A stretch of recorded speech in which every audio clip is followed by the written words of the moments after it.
The Ballers are coming off of a rare occurrence, back-to-back losses, and they look to bounce back tonight with Zach St. Pierre on the hill. Good evening and welcome to Raimondi Park in Oakland, California, as the Oakland Ballers host the Colorado Springs Sky Sox for the fourth game of a six-game set. I'm Nevada Cullen, and you're listening to Oakland Baseball on 860 AM, The Answer, and on YouTube.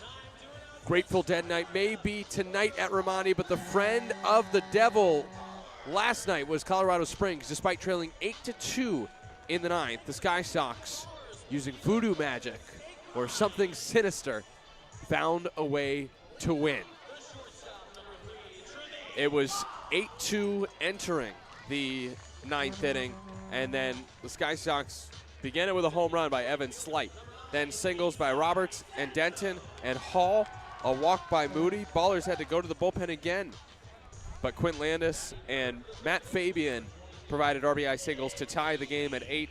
The game would go to the knockout round, and the Sky Sox would win it in 4 in a chaotic contest that took 4 knockout rounds to decide and give the Sky Sox their 6th win of the season. Let's take a look at the lineups now tonight before the national anthem. First for the Sky Sox, led by Dimitri Young in his first year as field manager. They're 6-3. Brett Roberts is the center fielder leading off. Evan Slight, the left fielder, bats second. Zane Denton is the third baseman hitting third. Christian Hall, first baseman, cleans up. Quint Landis is the DH hitting fifth. Kai Moody, second baseman, bats sixth. Omar Vilos, catcher, bats seventh. CJ McKenzie is the right fielder hitting eighth. Edwin Martinez Pagani, shortstop, hits ninth. Sky Sox will roll with Johan Castillo on the hill. On the other side, the Ballers go with Zach St. Pierre. And then for the Ballers, offensively, Tremaine Cobb Jr., the shortstop, leads off. Isai Santos, right fielder, hits second. Nick Leahy is the third baseman, hitting third. Christian Almanza is the first baseman, cleaning up. Danny Harris, second baseman, bats fifth. Cam Buford, DH, hits sixth. Tyler Lozano, catcher, bats seventh. He's back in the lineup for the first time in some time. Pat Monteith, left fielder, hits eighth. Darryl Buggs, the second, in center field, bats ninth. Those are your starting lineups. Now it is just about time for the national anthem here on Grateful Dead night at Raimondi Park. The anthem will be sung by Fur Turner. This is the fourth game of a 6-game set between the Ballers and the Sky Sox. The Sky Sox lead the series 2-1. The Ballers have not lost 3 straight games this season. That is what's on the line tonight for Oakland. And also presenting the colors is none other than Jeff Butts, who is Reed Butts' dad, unrolling the flag and pointing to the audience. But it is now time for the anthem by Fur Turner. Public Conservatory of Music, Fur Turner.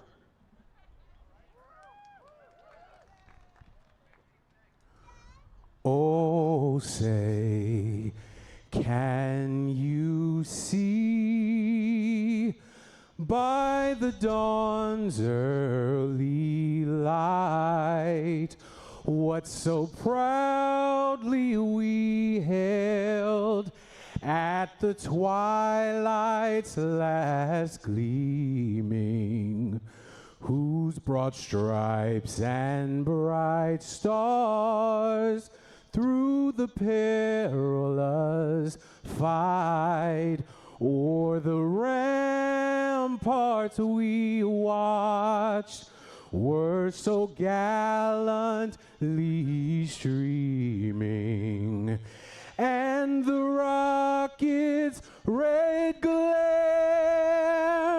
the bombs bursting in air, gave proof through the night that our flag was still there. Oh, say does that star-spangled banner yet wave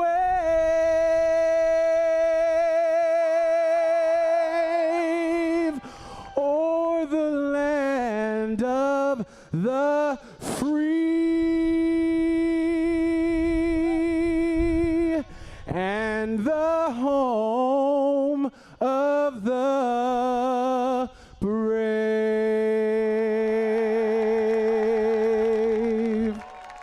Thank you, Fur Turner, for a wonderful rendition of the anthem, and for Jeff Butts. Thank you for your service. Now for the pitcher for Oakland today here on Grateful Dead Night. It is ZSP, Zach St. Pierre. I have a feeling if the Grateful Dead were to make a song about any Ballers pitcher, it might be Zach. Zach this season, 4.88 ERA, 4-3 record. This is his 12th start, 59 innings, 72 hits, 20 walks, 41 strikeouts. St. Pierre in the series in Kalispell, pitched twice to the tune of a 2.38 ERA through 11 1/3 innings last week. 10 hits, just 3 earned runs, 4 walks, and 10 strikeouts. He did pick up a win on Tuesday. That a no decision on Sunday, but the Ballers won both of those games against the Range Riders. St. Pierre will be backed up today, the righty, by the defense of, in the outfield from left to right, Monteith, Bugs, and Santos. The infield from first to third, Almanza, Harris, Cobb, and Leahy. Tyler Lozano is back behind the dish for the first time since July 11th here at Raimondi Park, so it has been 2 full weeks since Lozano's last appearance. Good to see Tilo back. He injured his leg on a 3rd inning 2-run double a couple weeks ago. The uniform matchups tonight. Sky Sox wearing their white uniforms with Sky Sox in teal script with the teal numbers to match on the back. White shirts, white pants for Colorado Springs. As for the Ballers, they are going with their most colorful uniforms here on the more colorful of theme nights, that being Grateful Dead Night. It starts with the pinstripe pants, but then the top are the dark green jerseys with multicolored lettering and numbers, the Los Peloteros, the Hispanic Heritage Ballers jerseys, Peloteros on the front, and Oakland on the back. The white caps to match the white pinstripe pants with black stripes. And Zach St. Pierre is the starter. The righty will face the righty, Brett Roberts, on a 62-degree day here in West Oakland. Cloudy skies from Raimondi Park. Game 4 of the series against the Sky Sox is underway with a strike on the outside corner at 6:37 p.m. Pack time. Thanks for tuning in here on 860 AM The Answer, on Flow Sports, and on YouTube. There's the ball stroked out to right center field. This could be extra bases for Roberts. It rolls to the wall. It's picked up by Santos. He throws it in, and Roberts coasts into second with a 2-pitch and leadoff double here in the first inning. A very quick and rude greeting for St. Pierre. Roberts wasting no time, blasting the double into right center field on pitch number 2 of the game. And for Roberts, that extends his hit streak to 5. It's his first double of the series and 8th of the season. It brings up left-handed hitting Evan Slight. And the first pitch leaks through the legs of Lozano. It's a ball low. Home plate umpire tonight is Anthony Prater, Tony Prater, the Oakland native. Jim Richens down at first, Bill Shortridge at third. 1-0 count on Slight, who is 1 for 14 in the series with a homer yesterday. As Slight flies it off to left field foul. 1-1. Very full crowd on hand tonight here at Raimondi Park. The bleachers are chock full in right field and in left field as well, pretty full. 1-1 is low, 2-1 on Slight. Runner on second, top of the first inning, no score here from Oakland. Sky Sox and Ballers. Ballers took game 1, 12-8. Sky Sox won 5-4 in game 2, and then 9-8 last night in a crazy baseball game. 2-1, cut and miss, 2-2 on Slight.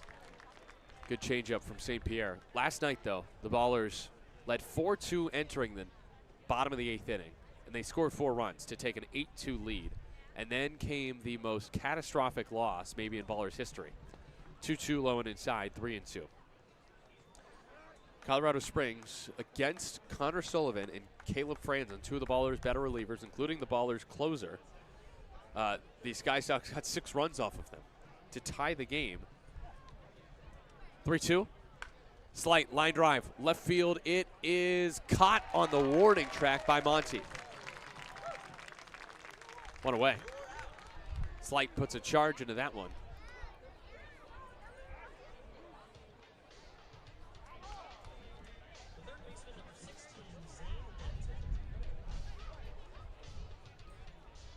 Brings up Zane Denton here in the top of the first inning. Runner on second base.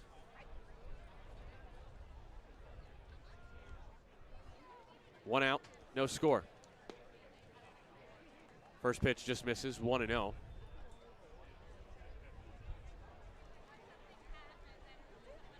Runner on second is Roberts. Denton at the plate on a 4-game hit streak, 1 for 4 yesterday. Big swing and a miss by Denton, 1-1. Zane Denton, 24-year-old from Brentwood, Tennessee. His 20th game, added by Colorado Springs on July 3rd. He's hitting .360. Hits one back to the screen, 1-2.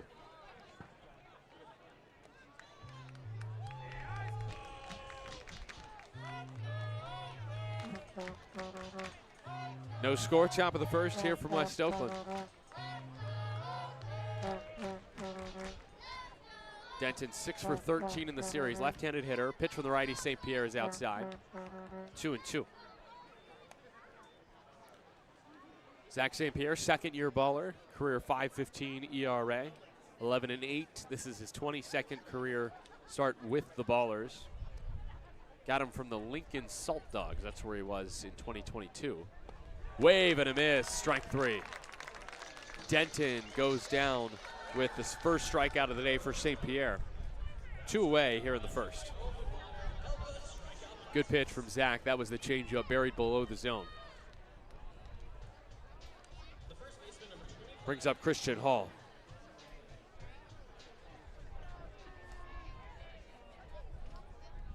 Runner on second, still Roberts after that leadoff double. St. Pierre trying to strand him. First innings have been rough for Zach.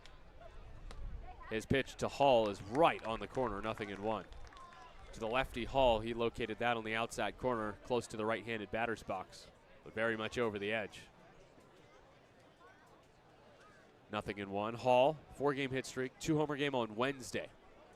Next pitch, swing and a miss. Another changeup from St. Pierre off the plate, 0-2.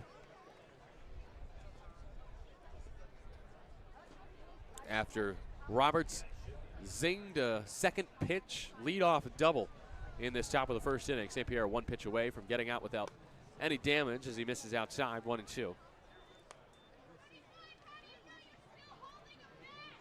Hall, .336 batting average, 37 runs driven in, 12 bombs after that 2-homer game on Wednesday.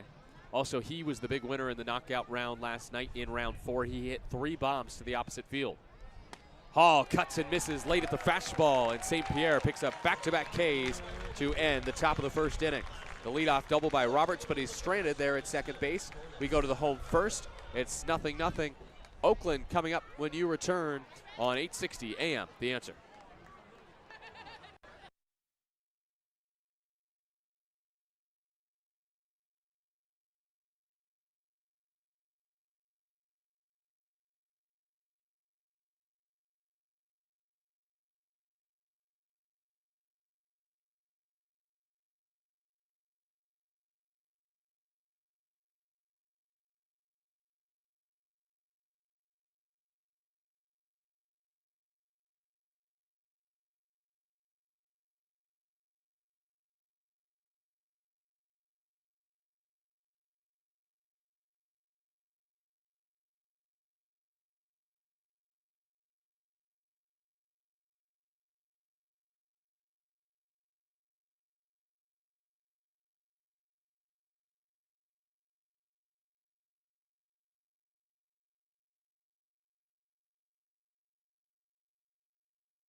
Bottom of the first inning, no score here from Oakland.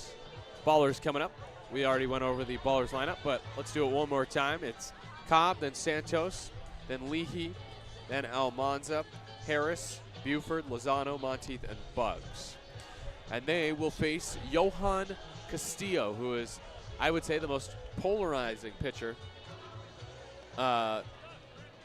in the Pioneer League, because he is the best in terms of he has been used the most. 12 starts and 68 innings both lead the Pioneer League. So he deserves a lot of credit for his length, what he has given Colorado Springs on the mound. Now, with that being said, with being used the most, he's also allowed the second most hits in the league and the second most earned runs in the league. Overall in the season, 4-3 record. This is his 13th start, 7.81 ERA, 68 innings, 99 hits, 29 walks, 53 strikeouts, which is also top 10 in the league. And the lefty's first pitch of the day is an outside strike to Tremaine Cobb Jr. Castillo, Sunday at Boise in an 11-8 win. 6 innings. Cobb swings and misses, nothing in 2. 8 hits, 4 earned runs, and 3 strikeouts. Castillo has gone 6 innings in half of his starts. That's 6 of 12. 0-2 to Cobb, bounced up the middle, past the dive of the shortstop Martinez Pagani, and into center. It's a leadoff base knock with 2 strikes for Tremaine Cobb Jr., who pushes his hit streak to 7 games. Leadoff knock for Cobb gives us a moment to talk about the defense for the Colorado Springs Sky Sox. In the outfield from left to right, Slight, Roberts, and McKenzie. In the infield from third to first, Denton, Martinez, Pagani, Moody, and Hall. Velos is the catcher, and Castillo is a left-handed pitcher, and he misses inside to Isai Santos. No score, bottom of the first here from Oakland. Sky Sox and Ballers here from Raimondi Park. Santos has been walking a ton in this series, as that pitch is low, 2-0 on Santos. He walked a career high 5 times on Wednesday, and then 3 more walks drawn yesterday in the 9-8 knockout round loss to the Sky Sox. 2-0. Santos takes high, and he's 1 pitch away from his 9th walk of the series. Santos now second on the team with 32 free passes. He's also on a 4-game heater. Looking at first is Castillo. Third base side of the rubber. The lefty from the stretch kicks, fires right over the middle to Santos. 3-1. I'm not sure that Isai agreed with the call. It was at the bottom of the zone. It was a good pitch from Castillo. Hitters count. Cobb takes off. They have him picked off. Hall's throw to second is in time. Castillo with a good move. The lefty able to throw to first to Hall, and Cobb going on first move is out.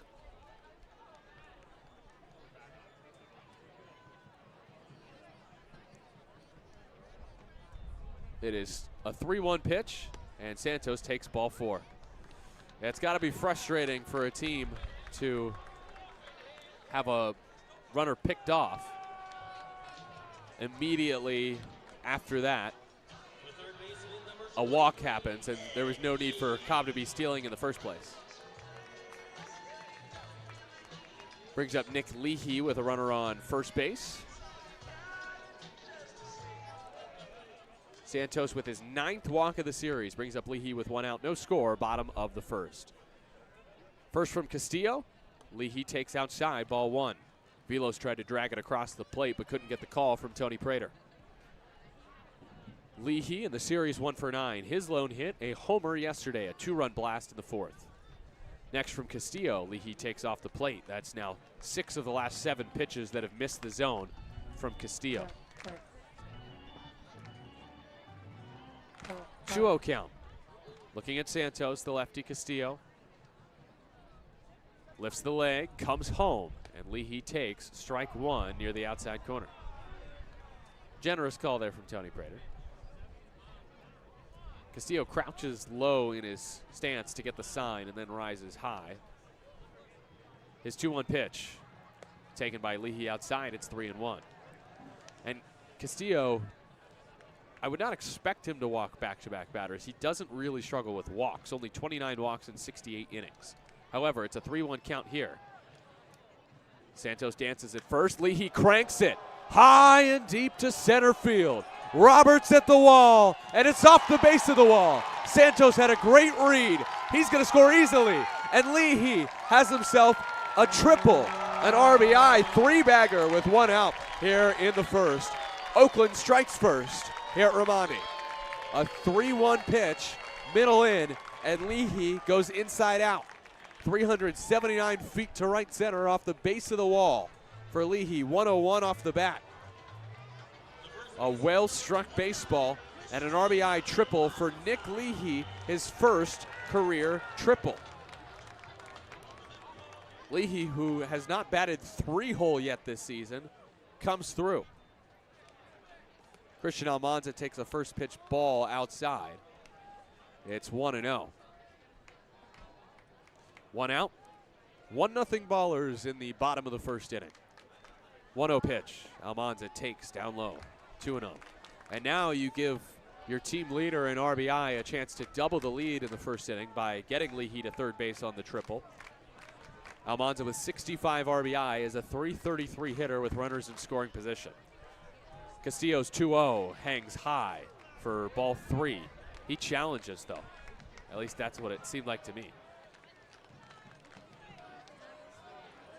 There is a challenge. It's going to be overturned to a strike. And so Colorado Springs is 1 for 1.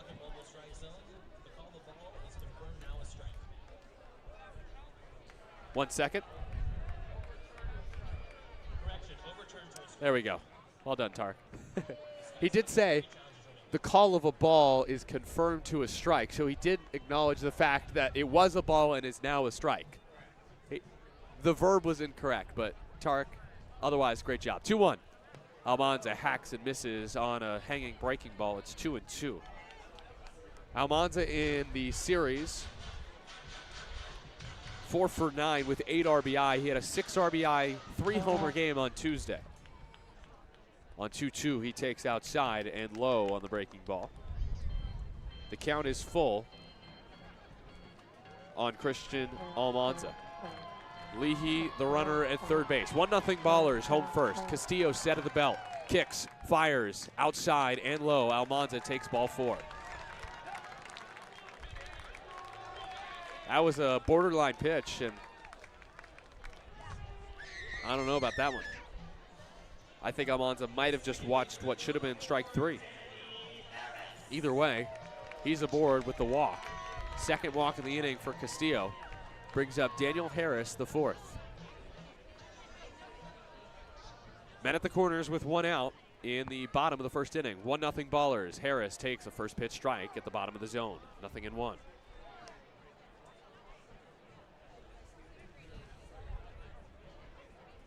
Harris 3 for 15 in the series, 1 for 6 yesterday.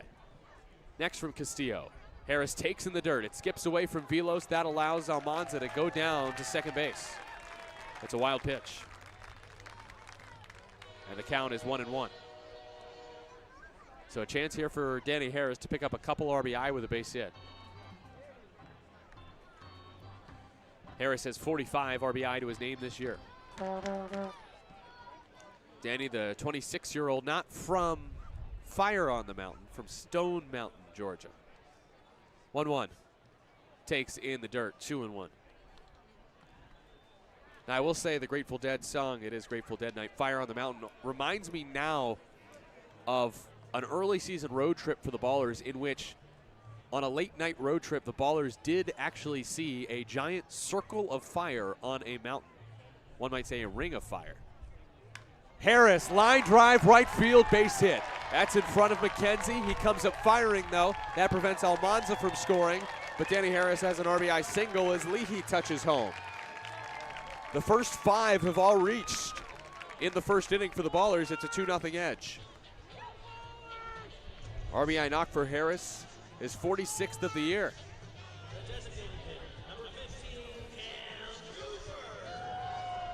Brings up Cam Buford, who has 43 RBI to his name this season. First pitch to Cam is just inside, 1-0. So runners on the corners for the Ballers. A 2-0 lead here in the first. Castillo's 1-0.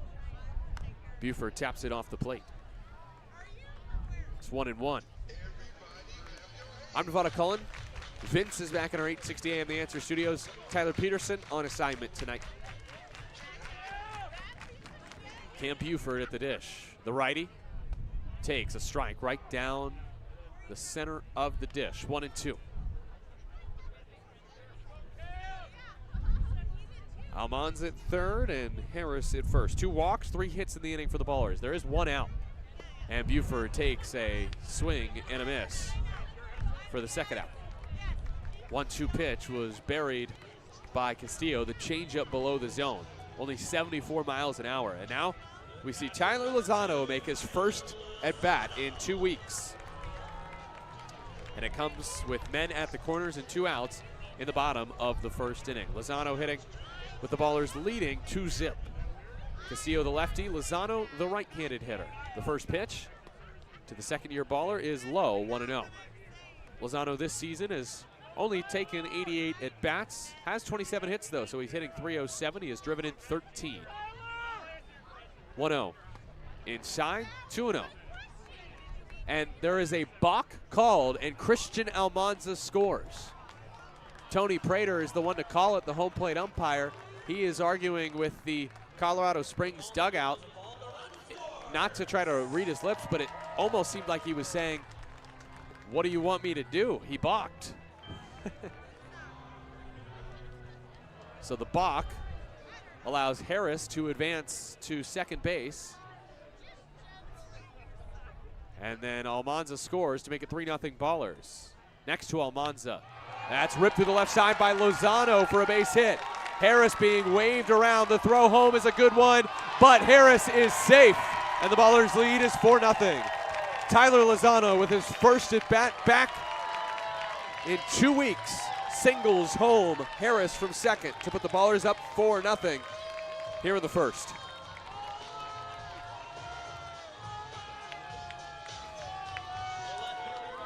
Seven men have come to the plate in the first for the Ballers. 6 have reached, and it's 4-0 Oakland. And for Castillo, the lefty, there's trouble ahead and trouble behind. Takes outside Monteith. It's 1-0. 4-0 Ballers in the bottom of the first inning as the catcher, Vilos, comes out to talk to his lefty, Johan Castillo. Lozano with the RBI knock, his 14th RBI of the year. Monteith is the eighth batter of the inning for the Ballers, who lead 4-0 in the first.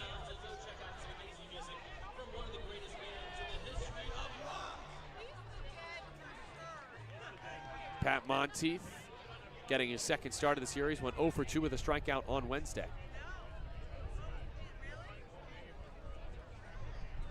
First pitch to Pat is inside. Actually, that was pitch 2. It's 2-0. Thank you, Booney, our scorekeeper. Always helps keep me in check. 2-0 toss. Monteith tees off. Left field foul. My goodness. Pat attacked a high pitch in the zone, 96 off the bat, but it was well fouled. Just a bit early. That looked like some of the swings I was seeing pregame in pitcher batting practice. That's right, pitchers took BP today for the Ballers pregame. 2-1. Monteith swings and drops to an E on the off-speed pitch, 2-2. And in pitcher BP, team 2-1, they walked it off, 9-8, I believe, or 8-7. 2-2. Monteith takes low and in. And only fitting that Connor Sullivan, the Ballers closer, would close out pitcher BP with a bomb. He hit the game-winning, the BP-winning home run for Team 2. The stars of the show were Adam Bogosian and Dylan Del Vecchio. Both hit multiple bombs. Monteith takes inside. That's ball 4. That's the third walk of the inning by Castillo. Now, I will say this. I believe there was one missed call that should have resulted in a strikeout instead of one of his 2 walks previously. And therefore, I think, honestly, he should probably be out of this inning. There was, again, just one missed call that went against him, and that really cost him. But now the Ballers will send the 9th hitter to the plate in the first inning. It is Daryl Buggs, the second. And the first pitch is a strike, 0-1. 4-0 Ballers lead, bottom of the first inning. Runner at second is Lozano. Monteith at first base after the 3rd walk of the inning by the lefty Castillo. The righty Buggs at the dish. Next pitch, swung on and missed. Actually fouled at the plate, 0-2. Buggs 3 for 9 in the series, 1 for 3 with a homer on Wednesday, 2 for 4 with a couple runs scored, including a double yesterday. Ballers, after a heartbreaking loss last night, come out with a bang in the first inning today, and Buggs takes ball 1. It's 1-2.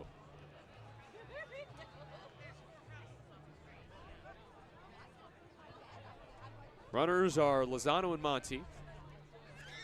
Buggs has 13 RBI on the season. This is his 50th game. And Buggs takes a breaking ball and smacks it to left field foul. Just a tad early there.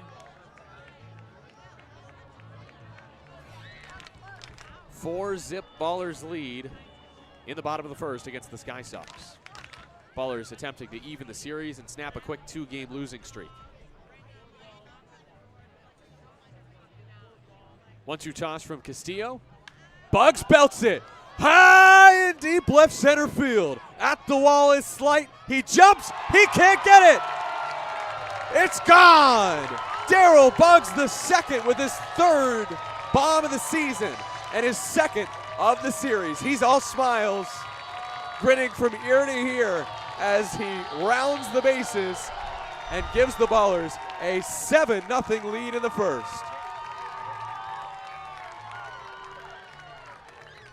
Daryl Buggs the second. How do you do? And both homers in this series have been high arcers.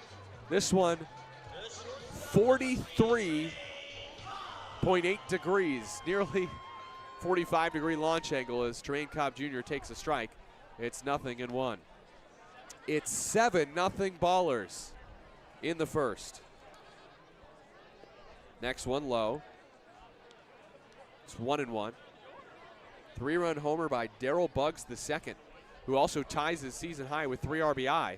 He does it in just the first inning. There's a little nubber off the end of the bat. Castillo picks it up with the bare hand, flips to first, and just gets Cobb on a bang-bang play at first base. That was a questionable call there on the bang-bang play, but at least the first inning is finally over. I didn't think it would ever end.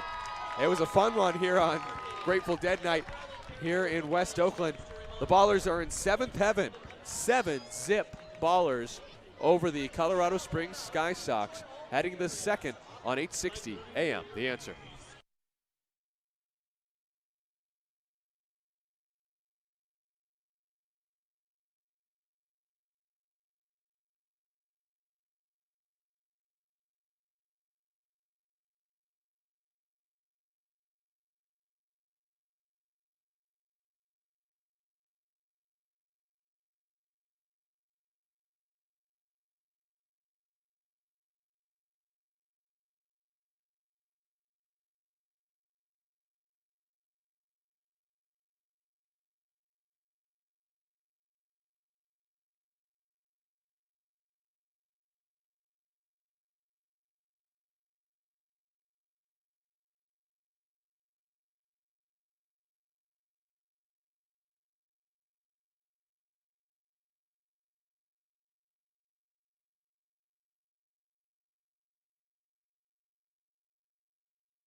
Nice touch, Vince.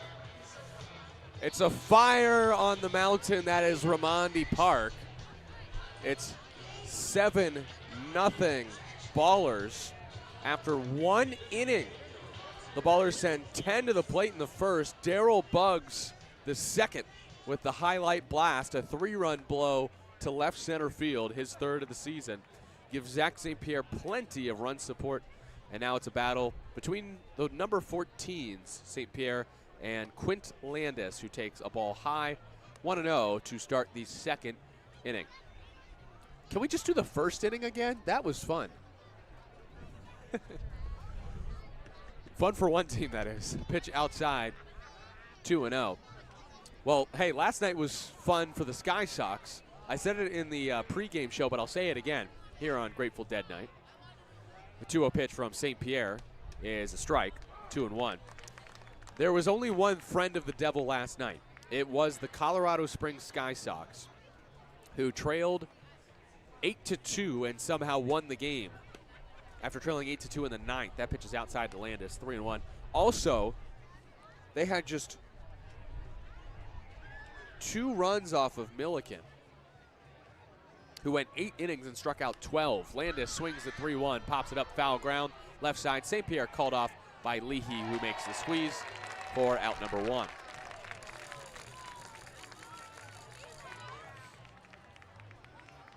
There's 1 out in the top of the second inning. Colorado Springs trailing Oakland 7-0.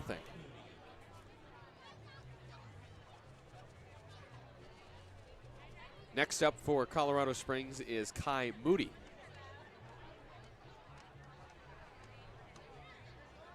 I've got an alert on my watch a second ago. Pitch is low, 1-0 to Moody. That apparently we hit 90 decibels a moment ago, and if I am exposed to that sound level for too long, it could cause temporary loss of hearing. St. Pierre locates the strike on the outside corner, 1-1 on Moody. Nobody on, 1 out, top of the second inning, 7 zip Ballers. Oakland by a touchdown. Ball poked back to the screen by Moody, 1-2. Moody 1 for 7 in the series, but he has walked 7 times. He also has 4 strikeouts to his name. St. Pierre cooking early. The 1-2 pitch is bounced to third. 2 hops, and it bounces off the ankle of Leahy. That's a straight error on Nick Leahy. Don't get me wrong, Moody scorched that baseball, but Leahy's got to make the play there. 90 miles an hour off the bat, and Moody's hard-hit ground ball right to the hot corner eats up Leahy. Runner on first with 1 out for Omar Vilos.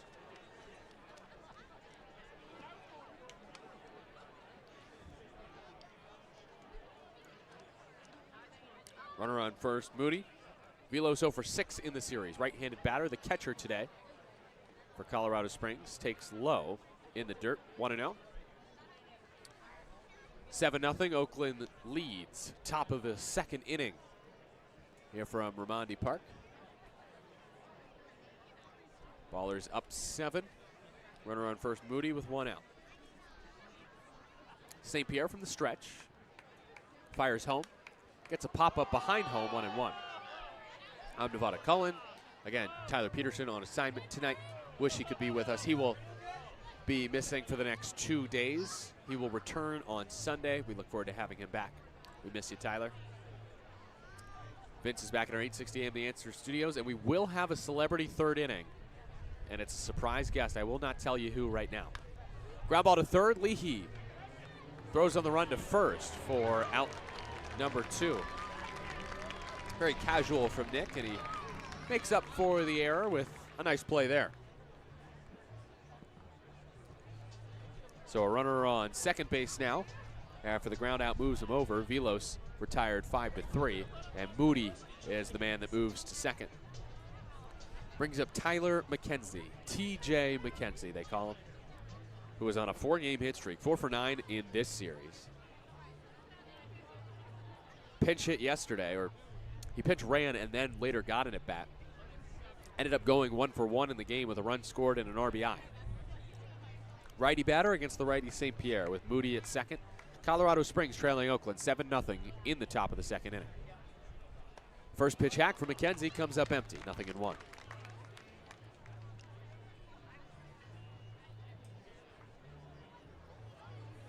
McKenzie, the 24-year-old from Loxahatchee, Florida.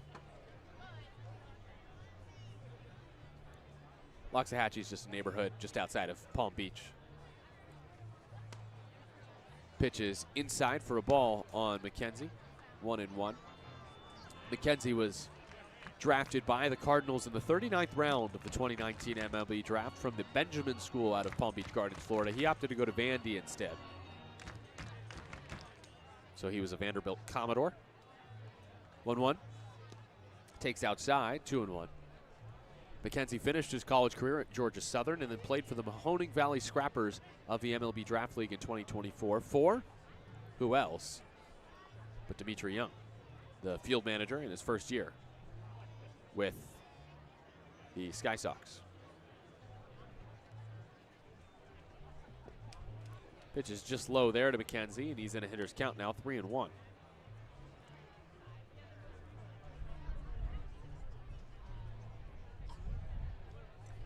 Runner on second is Moody. 7-0 Ballers lead here in the top of the second. 3-1 toss is low and away, and McKenzie works the walk. So here we go. Runners on first and second with 2 outs in the inning. And here is Edwin Martinez Pagani, who is the beer batter tonight here at Raimondi Park, which means the Ballers fans will receive $5 beer for the rest of the inning if Martinez Pagani strikes out. He has 11 strikeouts and 30 at-bats this season and struck out twice on Tuesday. Pinch ran Thursday. Squares to bunt, and he misses. 0-1. That's a strike. The crowd is booing, but they're 2 strikes away now from $5 beer. And you know Zach St. Pierre wants to give it to him. Martinez Pagani, the native of Ponce, Puerto Rico. Left-handed swinger, checks and fouls it off, 0-2. He's a switch hitter, so he's hitting lefty right now because he's facing a righty in St. Pierre.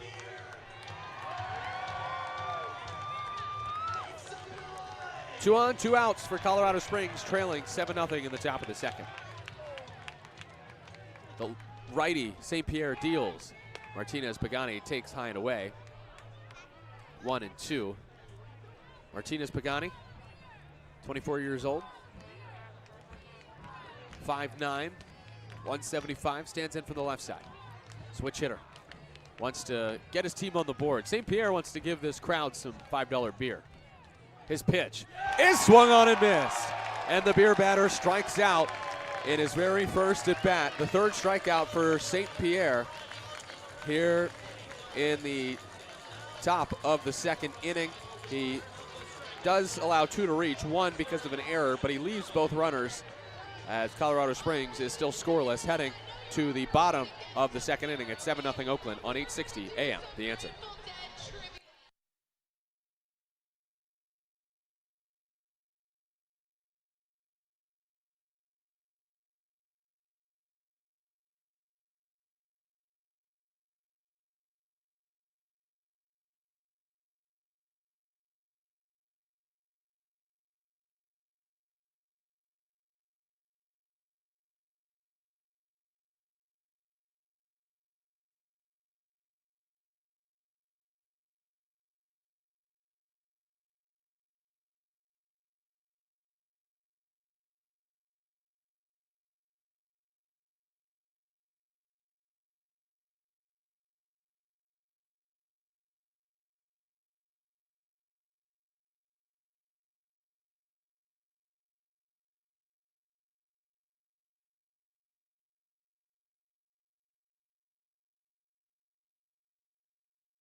Ballers leading 7-0 in the bottom of the second inning.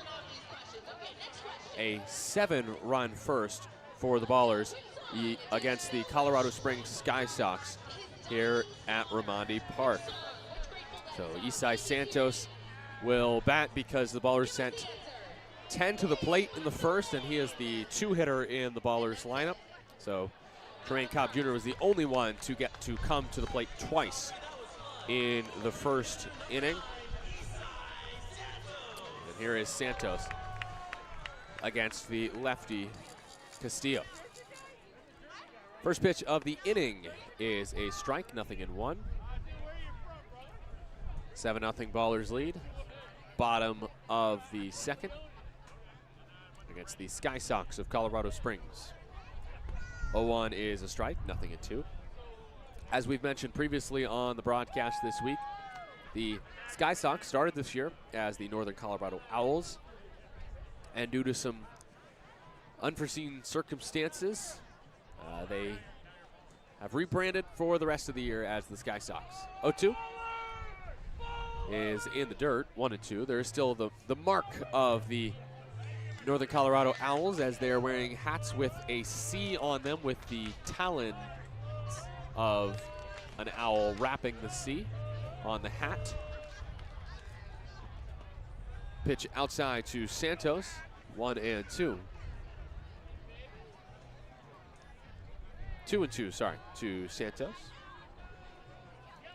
2-2 pitch from Castillo. Santos with a hard hit grounder, and it hops over the head of Hall and down the right field line. Santos thinking 2. Picked up by McKenzie in right, and he whips it in, not nearly in time. Santos with a 2-strike double and has his 7th extra base hit in 11 games.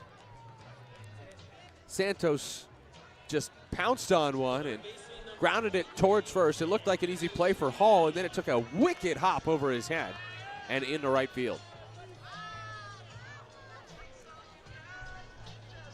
Next up is Nick Leahy, who had an RBI triple in the first inning. The Ballers already have 3 extra base hits, a double, a triple, and a homer. Runner on second, nobody out. First pitch to Leahy is stroked through the left side, base hit. Santos being waved around, slight, throws towards second, and Nick Leahy has his 2nd RBI in as many innings. It's 8-0 Oakland here in the second. And this magic 8 ball next to me is just dreaming of the future. First pitch, RBI single by Nick Leahy into left, scores Santos from second base, and Leahy has his 10th multi-RBI game of the season.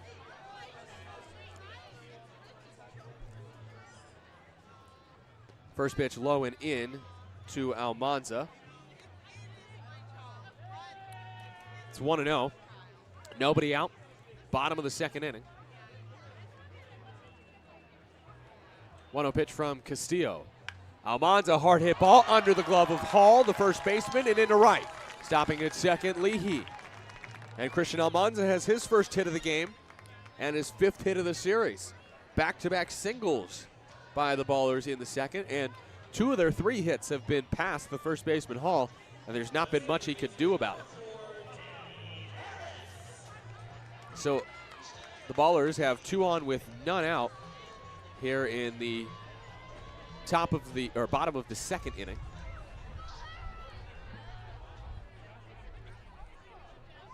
Here's Danny Harris, first time up, RBI single.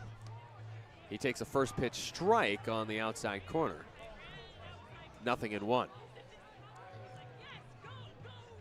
8-zip Ballers, bottom of the second inning. Nobody out and 2 on for Harris, who swings and lines one through the left side, base hit. Being stopped at third is Leahy. Aaron Miles gives him the late wheel around, but the Ballers load him up anyhow on their 4th straight hit.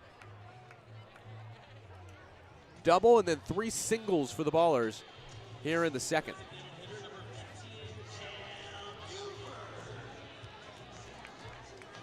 That brings up Cam Buford on Harris's 2nd hit of the game. Buford is the lone strikeout victim so far for Oakland.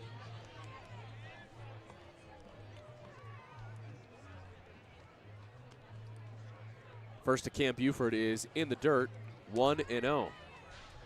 Ballers do have a few grand slams this year. Danny Harris, who just singled through the left side, has 1 of them. Dylan Tatum, another. 1-0 pitch. Buford swings and lifts it to center field. This should get a run home and probably advance Almanza from second. The catch is made by Roberts. Runners tag from second and third, and the Ballers tack on another.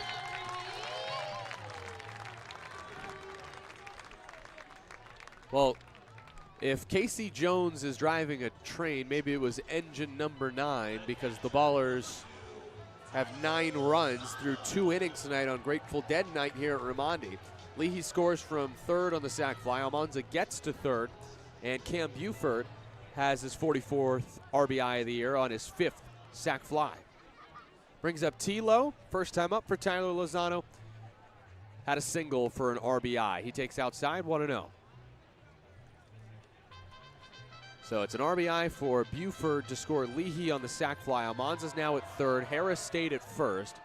And Lozano's in a 1-0 count. 9-0 Ballers in the second. Next from Castillo. Lozano takes in the dirt. Harris takes off for second. The throw is not in time. Harris with a bit of heads-up base running. A great read on a pitch in the dirt. Wild pitch advances Harris to second. And it's 2-0 on Tilo. First at bat in 2 weeks for Tyler Lozano. Last time up, and he had the RBI single.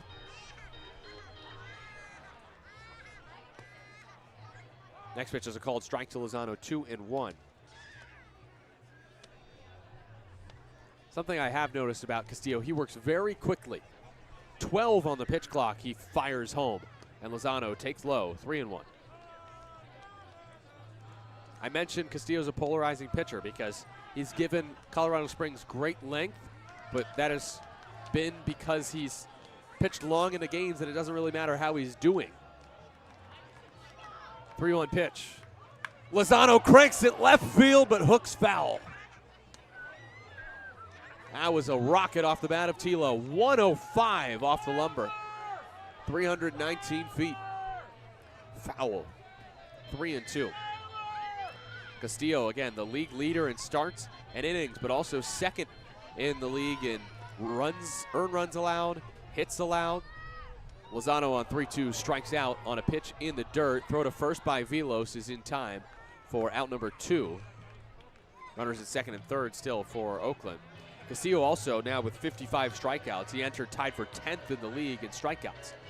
So Castillo is a good pitcher, but he also, because he gets left in the game maybe a bit too long at times, Colorado Springs a little bit short-staffed this season. They actually have made some recent additions to the pitching staff, but that has caused his numbers to not look as good, Castillo, as Monteith takes a strike.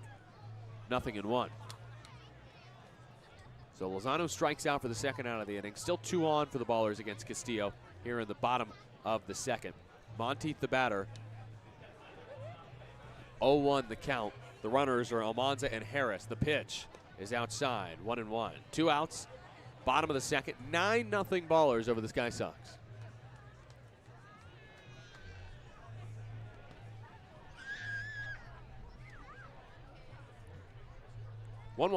Lefty Castillo set. The righty Monteith takes inside for a strike, 1-2. Pat, his first time up with a walk and a run scored. Won't walk this time. The 1-2 pitch is slowly bounced to short. Fielding on a few hops, Martinez Pagani, and his throw to first is in time for out number 3. But the Ballers get a couple more in the inning. 2 runs on 4 hits. No errors and 2 left. An RBI single by Leahy, an RBI sac fly by Cam Buford, and it's a 9-0 edge for the Ballers. Heading to the third on 860 AM. The Answer.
That's Vince bringing the tunes here on 860 AM The Answer, Flow Sports, and YouTube. Top of the third inning. Ballers up 9-zip.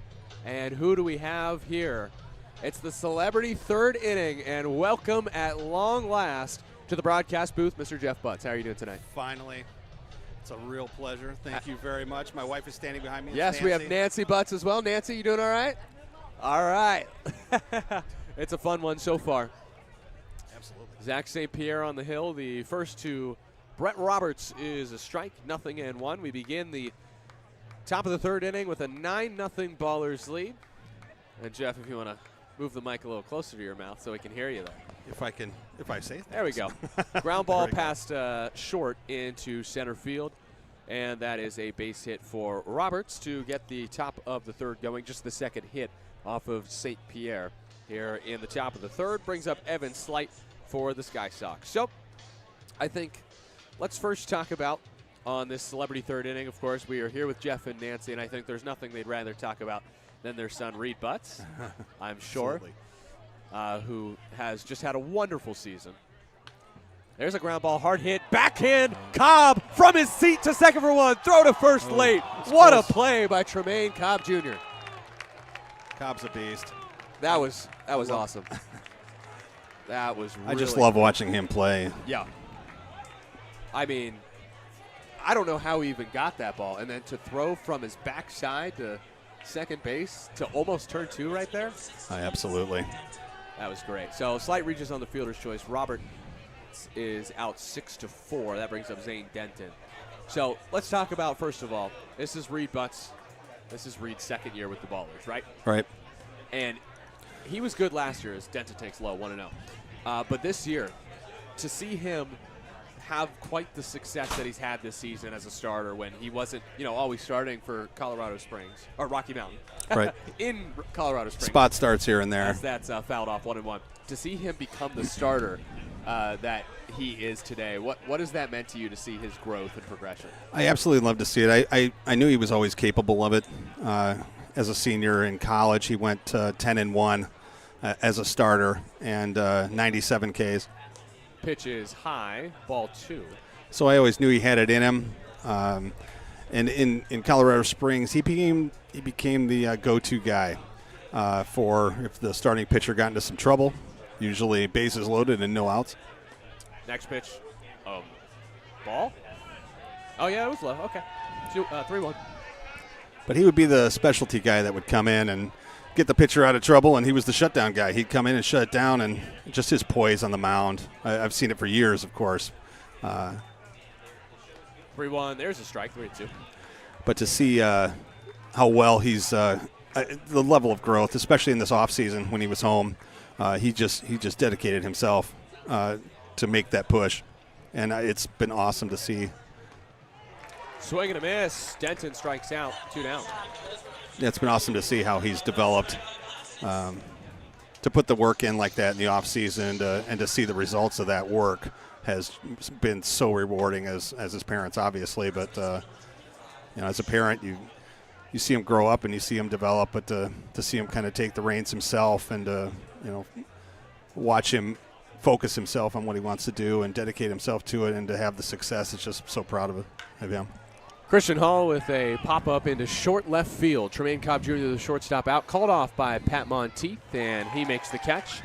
And there is the final out of the inning. We're actually going to keep it here and not send it to break, if that's all right. That's fine with me. Keep chatting with y'all. So Hall with the pop-out. The score here after that pop-out in the left field is 9-0. St. Pierre has just thrown his third straight scoreless inning. Again, this is the celebrity third inning where I'm joined by Jeff and Nancy Butts, the parents of Reed Butts, here at Raimondi Park on Grateful Dead night. It's a pleasure to have you both. It's been an awesome season for Reed. What do I want to get into here? I think well, it's nice to see the 8 ball again. Yes. I must say. This is great. So this is actually, I think this is Tyler's 8 ball. Mine is in the suitcase right now. I still have it in the original packaging. Oh, do you? But we got this awesome gift from another fan. Nice. So we've now been gifted 2 Magic 8 balls this year. Well, the one you have is for you and your wife, yes, or when you're going on your adventures as a married couple. Yes, the gifters of the Magic 8 Ball.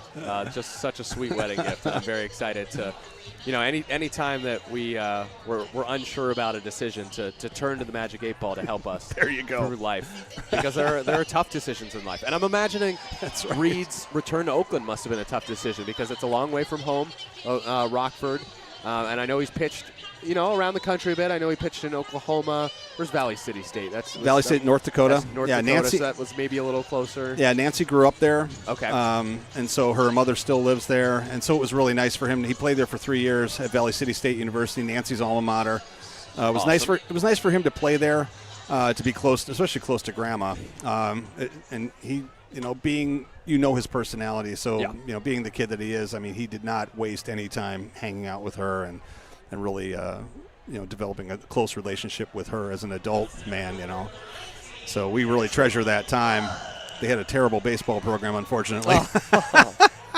But so when he had the opportunity to go down to a nationally ranked NAIA team in Oklahoma at Right. USAO, we were glad he did it. First pitch of the inning is a strike to Darryl Buggs, a second, 0-1. 9-0 Ballers lead, bottom of the third. I guess what to you, when in your conversations with Reed, what does he feel is the difference for him this year? Because Buggs bounces one foul, 0-2, because he's just been lights out. He's been really good. That's a good question. I mean, we've seen it in him. Yeah. I think, and honestly, I think his faith, he's developed a deeper faith. Yeah. And I think that's had a lot to do with it. I think he put a lot of pressure on himself to perform last year, and since he's been playing professional baseball. But since he's really deep in his faith with God, I think that has a lot to do with it. He's become at peace with whatever God has in store for him. He's okay with, and I think it's given him this peace to really go for it, and be okay with however it susses out for him. And I think it's given him a confidence. Buggs strikes out swinging.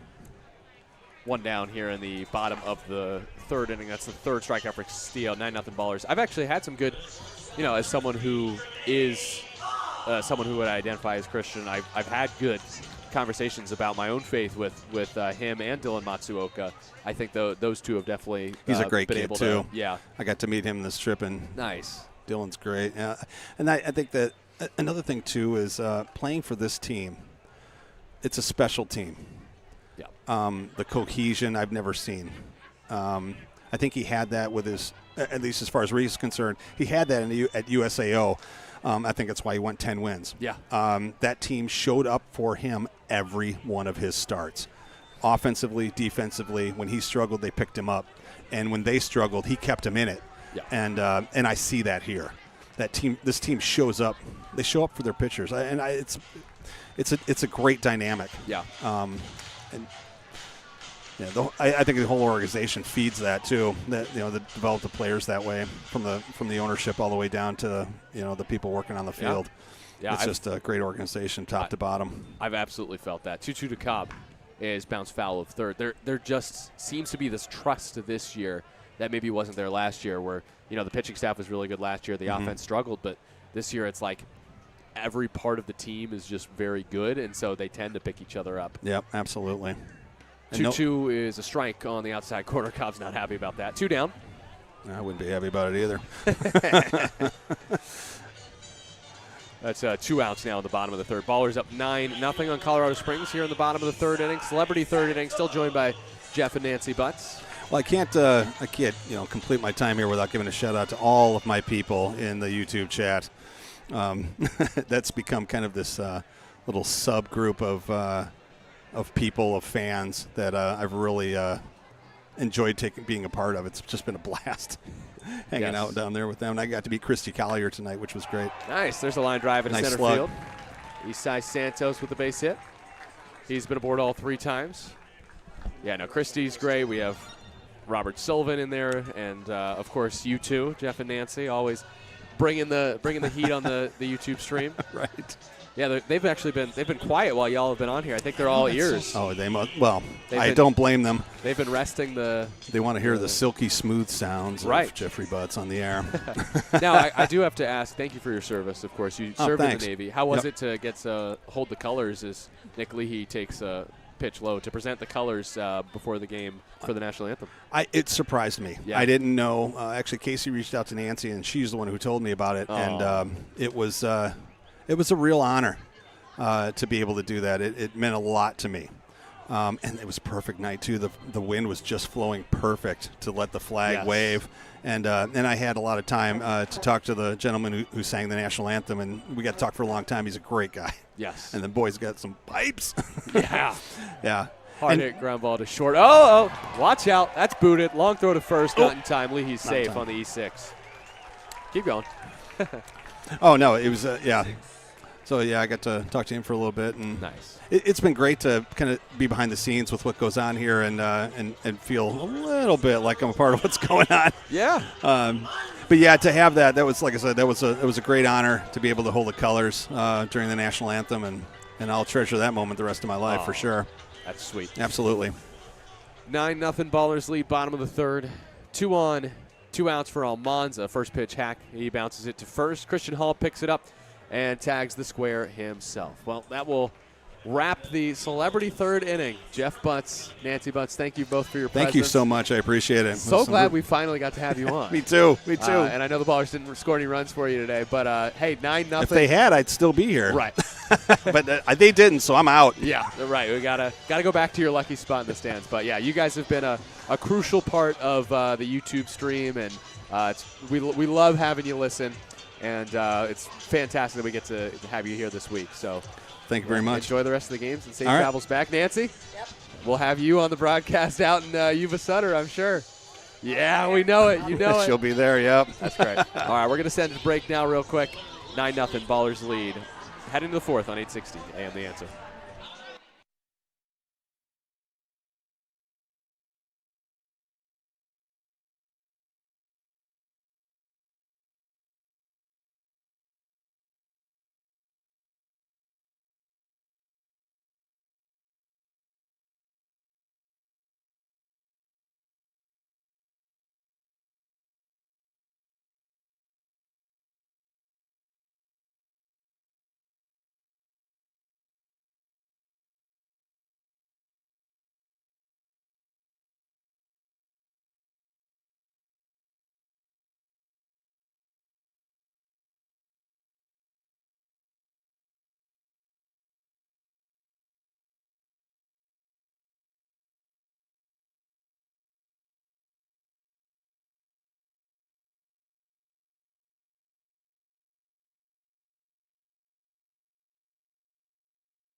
Sorry if there's any radio silence there. Too busy talking to Jeff and Nancy Butts here in the top of the fourth inning.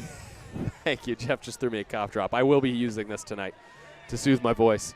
The top of the fourth inning, it's the Ballers 9 and the Colorado Springs Sky Sox nothing.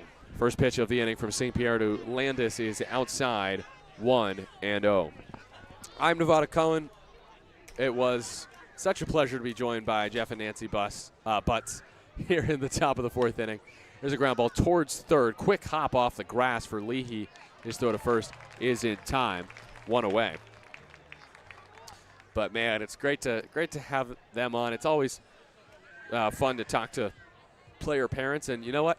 I gotta say, if any other player parents want to come on at any point this season, they're more than welcome to, because it's just so fun. They have such a unique perspective because, you know, we as supporters of the Ballers get to see just a small part of the timeline for these guys as St. Pierre misses outside 1-0 on Moody. But the parents of these players are living and dying pitch by pitch with these players throughout their entire lives as the pitch from St. Pierre is high, 2-0. They know the highs and the lows. As Tyler Peterson was saying last night, quoting Katy Perry, the highs and lows, you're hot and you're cold, you're in and you're out. They know it all.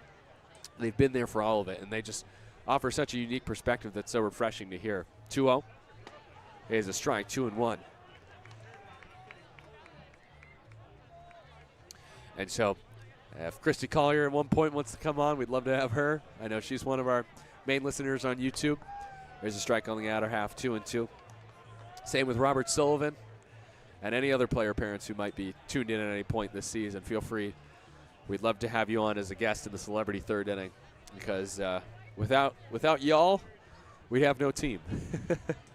Oakland Ballers would merely be a thought and an idea. 2-2 pitch from St. Pierre. Outside, 3-2. 9-0. A third of the way through here in Oakland. It has been a weird and wacky night. Payoff pitch. Line drive into the mid and out of the mid of St. Pierre. He hustles, picks it up with the bare hand, throws to first in time for out number 2. A comebacker, 99 off the bat, and torpedoed right into St. Pierre's mitt and then back out of it. He stays with the play, though, and throws out Moody for out number 2. Heads up play by St. P. Brings up Omar Vilos. With 2 outs and the base is empty in the top of the 4th, it's a 9-0 lead for the Ballers over the Sky Sox. St. Pierre quietly pitching a gem tonight. 2 hits allowed and no runs. Misses high to Vilos, 1-0. A 9-zip Ballers advantage with 2 outs in the top of the 4th, and the base is empty for Vilos, who grounded out to third his first time up. 1-0. Outside for a strike, 1-1. Also, the band, the Grateful Dead tribute band that some Ballers fans have formed, are playing out on the concourse in right field, 1-1. That pitch is outside, 2-1. So I love the vibes tonight because you can hear clear as day the faint hum of the music from the concourse area out beyond right field. 2-1. Ground ball back into the mid of St. Pierre. He makes the last 2 assists of the inning with that underhand flip to Almanza. Ends the 4th with his first 1-2-3 frame of the day. 9-zip Oakland heading to the bottom of the 4th on 860 AM The Answer.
Vibes are high here at Raimondi on Grateful Dead night at Raimondi Park.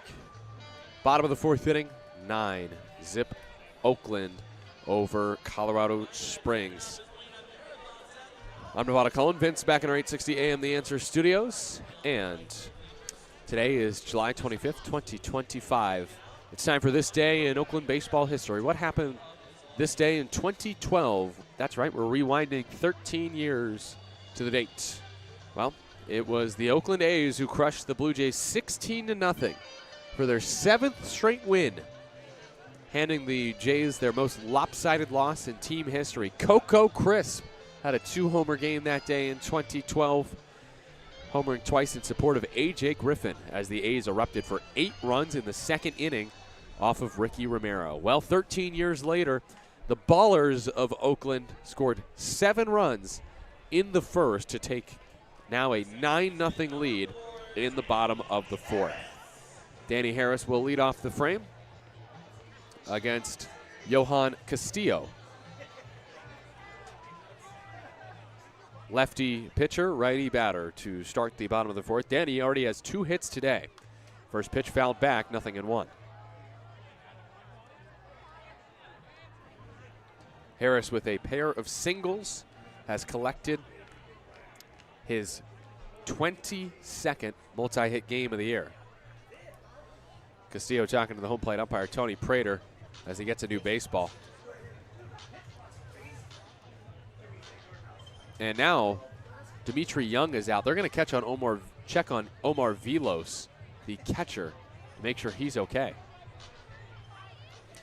I'm not sure what the issue is, but Vilos, the catcher, is being looked at by the athletic trainer.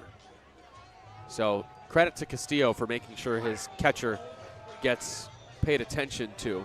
You never want to see a catcher have to exit a game early. And thankfully, it looks like Vilos is okay. Count is 0-1, by the way, on Harris.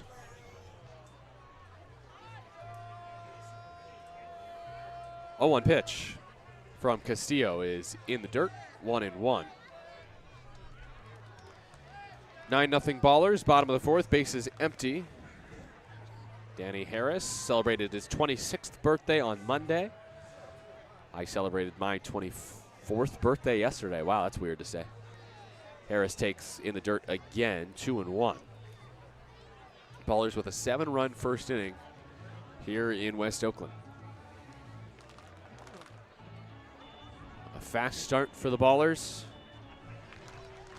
They have already collected 10 hits. Castillo, the lefty, winds and deals. Harris takes the 3rd straight pitch in the dirt. So immediately after Castillo makes sure that the coaching staff and athletic training staff checks on his catcher Vilos, he throws 3 balls in the dirt. That's not cool. Hitters count for Danny, and Harris takes low for a strike, 3-2. Harris challenges. It is at the bottom of the zone. This will be an incorrect challenge against Oakland. There have been a lot of pitches in the zone today, and they have resulted in a lot of hits. Oakland with 10 hits, just a pair for the Sky Sox. Payoff pitch is next from the lefty Castillo to the righty Harris. Harris lines it sharply, right field, falling fast, falling fair. Harris has himself an extra base hit. He stops at second base with a leadoff double here in the 4th. It's the 4th extra base hit of the day for Oakland. And they are crushing Castillo. So you can excuse the challenge by Danny because he ends up with a double in the end. Brings up Cam Buford. Buford with a sac fly his last time up, has just 1 hit over his previous 5 games. He has 1 for his last 17.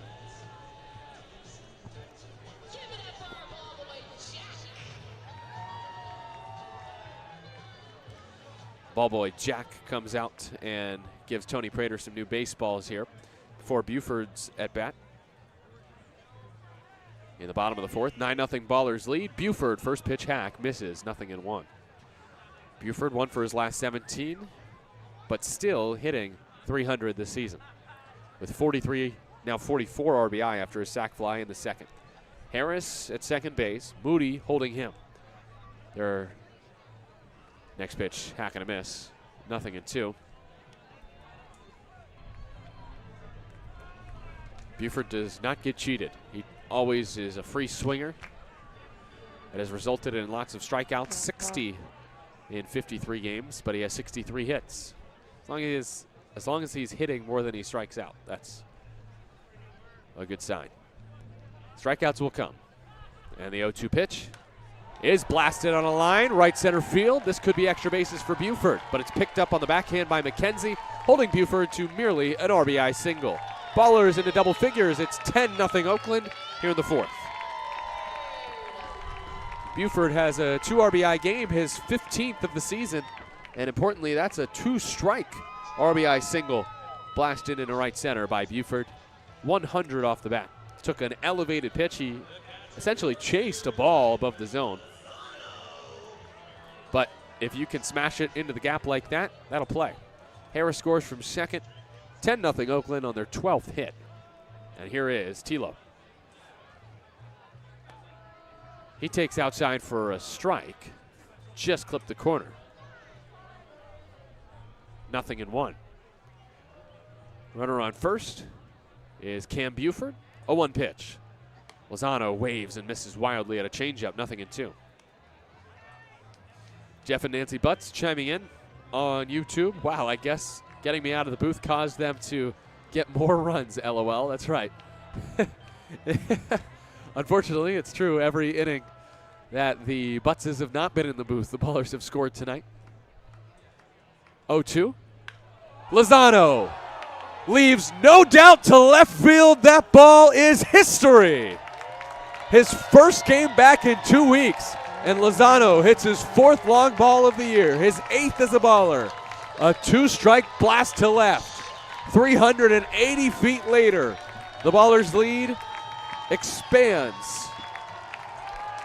It's 12-0 here in the 4th.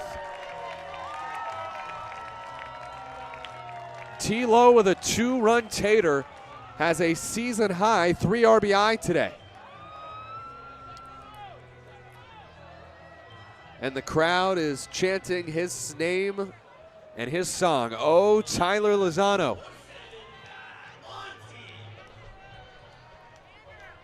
Next up, Pat Monteith, hoping to get in on the action, pops one behind home. That was just a few rows shy of the press box. 0-1 on Monteith. This crowd is just, they're loud, but they're joyous tonight. They have plenty of reasons to be joyful. It's a 12-0 Ballers lead. Monteith swings and misses. 0-2.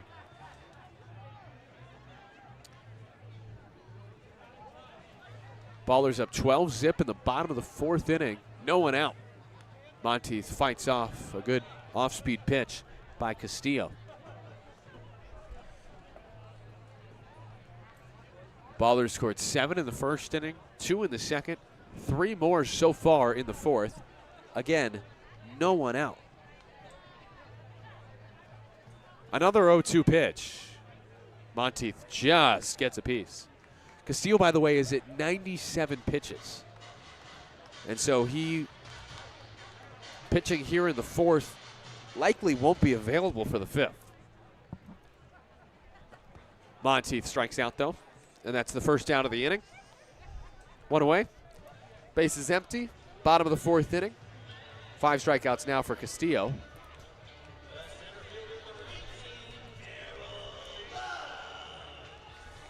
Attendance tonight here at Raimondi Park, 2,821. 28-21 here at Raimondi. There's a strike to Bugs.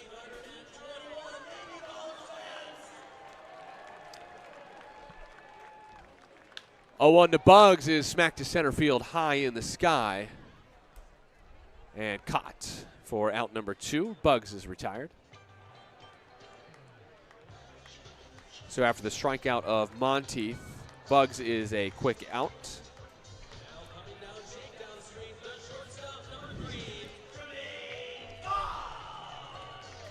Here is Tremaine Cobb Jr. back to the top of the lineup for Oakland, leading 12-0 in the 4th.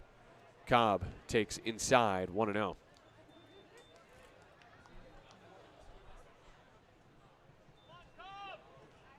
Cobb swings and misses. 1-1. Ballers up 12-zip. 3 runs in this inning, the bottom of the 4th. There are 2 outs and nobody on. 1-1. Cobb takes in 2-1.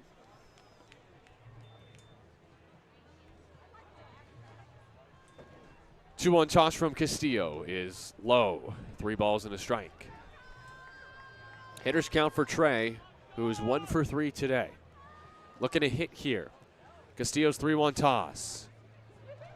Down the middle, Prater got a little antsy there. Behind home plate, Tony Prater looked like he was ringing up Tremaine Cobb Jr. on strike 2. And on 3-2, Cobb earns the walk and is aboard for the 2nd time today. That is the 4th walk by Castillo and his first since the 1st inning. And Castillo is now at 105 pitches.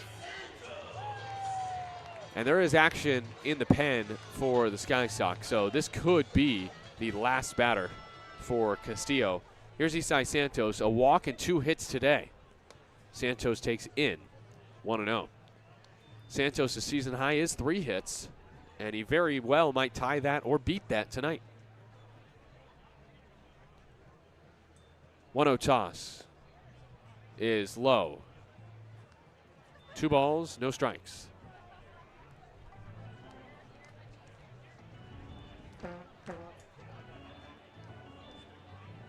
Santos now on a 5-game hit streak and has 7 extra base hits in his last 11 games.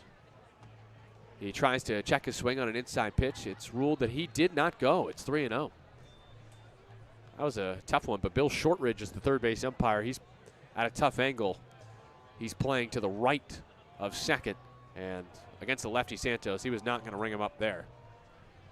3-0 is called a strike, 3-1. 2 outs in the inning, bottom of the 4th. Ballers up 12-0 on Colorado Springs. This has the chance to be one of the biggest blowouts for the Ballers all year.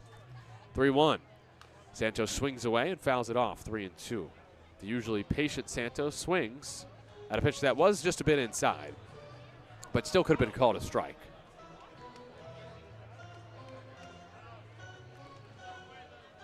Santos with hits in his last 2 at-bats. Cobb will go from first. Pitch from Castillo on 3-2, swung on and missed, and Santos strikes out. So Castillo finishes his day with a K. That's his 6th strikeout, but he allows 3 more runs on 3 hits in the bottom of the 4th. No errors and 1 left. Ballers lead 12-0 heading to the 5th on 860 AM. The Answer.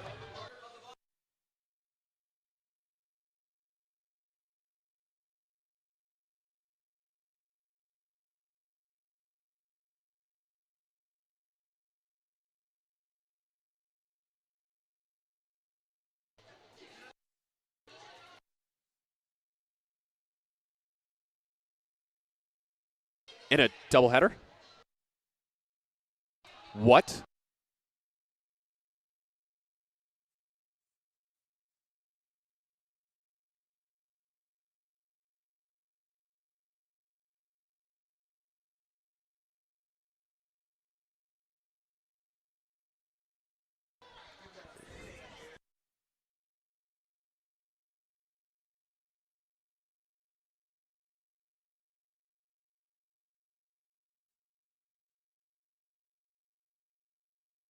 That's insane.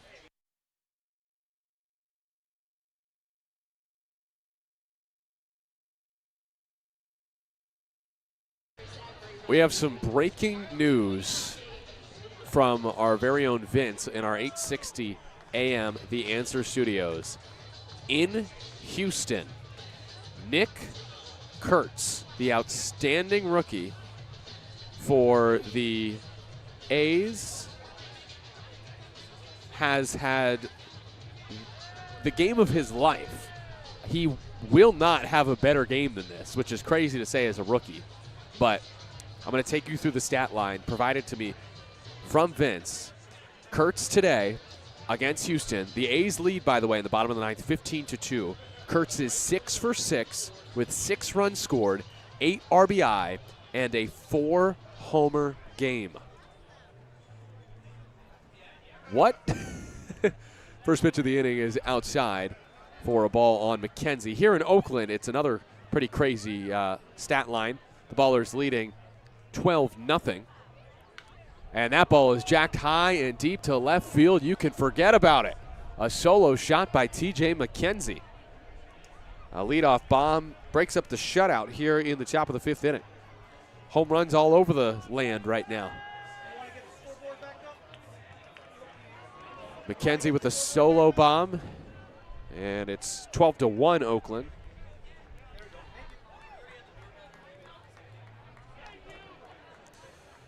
So, again, the 4-homer game in the major leagues is not easy to do.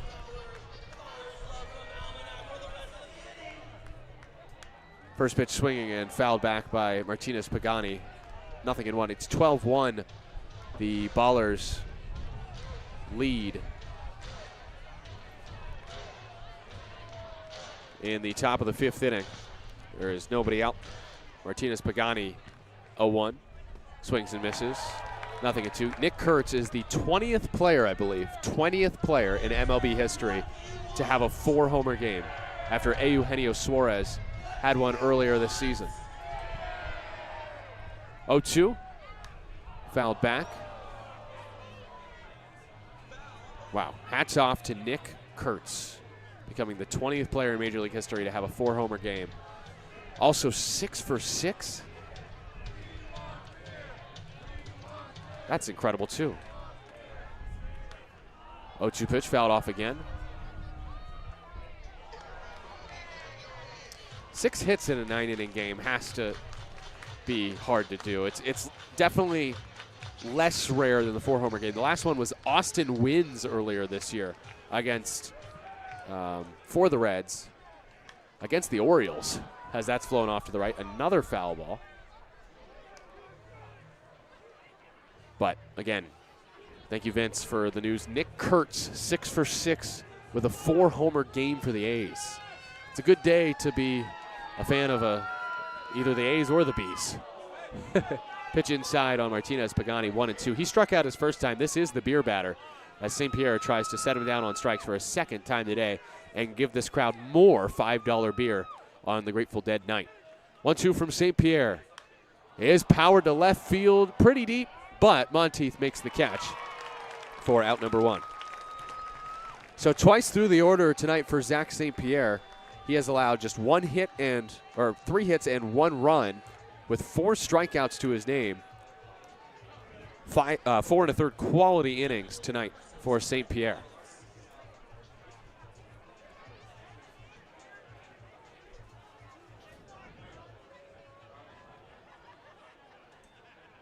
Here's Brett Roberts. First pitch to the righty hitter is a strike. 0-1. 12-1 Ballers lead.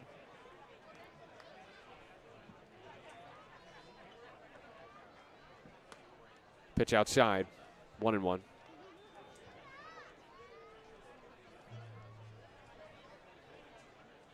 One out in the inning. Base is empty. Top of the 5th. Next to Roberts is outside. 2-1. It is also time for question on the answer here in the top of the 5th inning from Ramondi Park. If you are listening on YouTube, you see I just posted it in the chat. 2-1 is a line drive over short and into center field by Roberts. It's the first time that the Sky Sox have had multiple hits in an inning. A homer to start this inning, then Roberts with a 1-out knock. Roberts, by the way, with a 3-hit game, tying his season high. Double, single, single in this game. He's at first with 1 out in the top of the 5th. 12-1 Ballers lead the Sky Sox. 1 out in the inning. Here is Evan Slight, who's 0 for 2. And the question on the answer today that I ask you as Slight swings and misses on Grateful Dead night, who's your favorite band? And I want to know maybe more specifically, if you had to pick a band, past or present, 0-1, fouled back, 0-2, to follow on the road, basically be a groupie, who would it be and maybe why? I know I have mine, and I have a new age answer, and I'll try to give an old answer. 0-2 outside, just missed, 1-2. My new favorite band is a band called Flip Turn. They're an indie rock band, and they just play really good music, really fun. Some of their top hits that maybe you know, August is one, Rodeo Clown, Juno. Slight pops one foul off to the left, 1-2. Now, will they ever have a Grateful Dead-like following? Probably not, but they are getting really popular. And I hopped on the bandwagon pretty early thanks to my friends Jonathan and Tasia. Tasia introduced me to the song August. Oh, and Vince is chiming in with a band I'm going to mispronounce because it's one of 2 things. Swing and a miss from Slight. He's down on strikes, 2 down. That is the 5th K for St. Pierre. Top of the 5th inning. 12-1 Ballers lead. 2 outs in the frame. And Roberts at first base. Here's Zane Denton.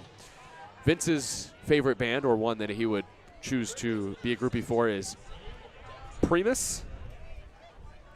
If it's Primus, Vince is going to Primus. Thank you, Vince. I knew you would correct me. Primus is a rock band that actually I have not listened to. They're from California, as the pitch is outside 1-0 to Denton to start his plate appearance. They're also an alternative indie band, according to Wikipedia. Biggest hits: My Name is Mud, Winona's Big Brown Beaver. There's a strike, 1-1. Jerry was a race car driver. And Casey Jones better watch his speed. 1-1 count. St. Pierre deals in a ball, just in, 2-1. Tony Peterson chiming in with plugging my buddy, local band, Tomorrow's June. All right, shout out Tomorrow's June. Swing and a miss, 2-2. I will say, I love going to concerts that are just local musicians or smaller acts. Those tend to be more fun, more intimate. I saw the band Michigander recently in Tallahassee, along with Sidney Sprague at a nice local venue. 2-2 from St. Pierre. Foul tip off of Lozano. He's frustrated he didn't hang on to that. Still 2-2.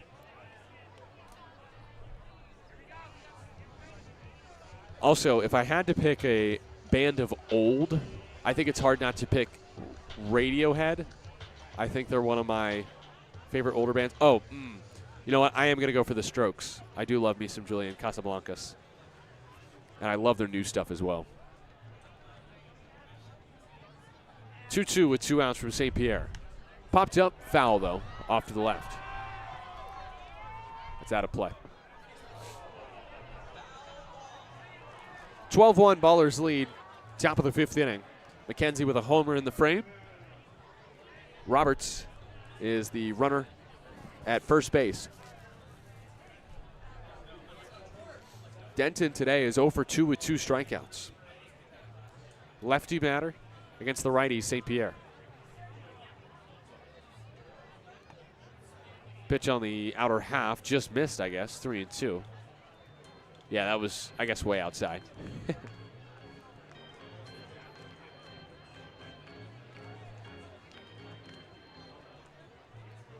The runner at first, Roberts, gets a head start here. 3-2, 2 outs. Pitch from St. Pierre is laced to center field. Boggs racing in quickly, makes the catch. Chest high for out number 3. Colorado Springs is on the board with a TJ McKenzie solo bomb, but they leave one and still trail 12-1 as we head to the home 5th inning. Ballers up 12-1 on Colorado Springs on 860 AM. The Answer.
Bottom of the 5th. Here from Ramondi Park in West Oakland. 12-1 lead for the Ballers. Somehow, no, this has to be a new pitcher, right? No, it's still Castillo in the game. He has thrown 111 pitches, and he's still in the game. Unbelievable. It's the bottom of the 5th inning. The Ballers lead by 11. It is, again, still... I will take any late additions for a question on The Answer. Who's your favorite band? All-time fave is Triumph, according to Becky Acosta. and would be fun to tour with the Punch Brothers. Favorite band who is at the Ballers game tonight, Aaron Skiles from Bourbon Therapy. All good answers, Becky. Thank you for your answer. Josh giving me a hard time that I've never heard of Primus. Well, yep, I deserve the hate for that one. I am a Floridian, so. But you've never heard of Cannibal Kids. Pitch in the Dirt is low, 1-0. I love my underground bands from Florida. Sadly, that limits my knowledge of the California staples. 1-0 is flown off to the right. 1-1. I will say I do pride myself in. Oh. Foul ball back towards the backstop, 1-2. Josh says that Aaron is an artist, not a band. Because Josh would know that because he would be the drummer of Bourbon Therapy up to a few years ago. Nice. 1-2 fouled back. It is still 1-2 on Leahy. What I was going to say is I do pride myself in being a bit of a deadhead before making the move to Oakland a couple years ago. I'm just out here for the summer with the Ballers, but I love me some ball foul back from Leahy. Still 1-2. I love the Grateful Dead. Fire on the Mountain, Ripple, Scarlet Begonias, Sugar Magnolia. I mean, you can go on and on. They just have banger after banger. And there's a reason why they had such loyal followers and still do. 1-2 is low to Leahy, 2-2. 12-1 Ballers here in the bottom of the fifth. Leahy at the plate is 2 for 3 today with an RBI triple and an RBI single. The 2-2 pitch. Leahy takes high and works the count full.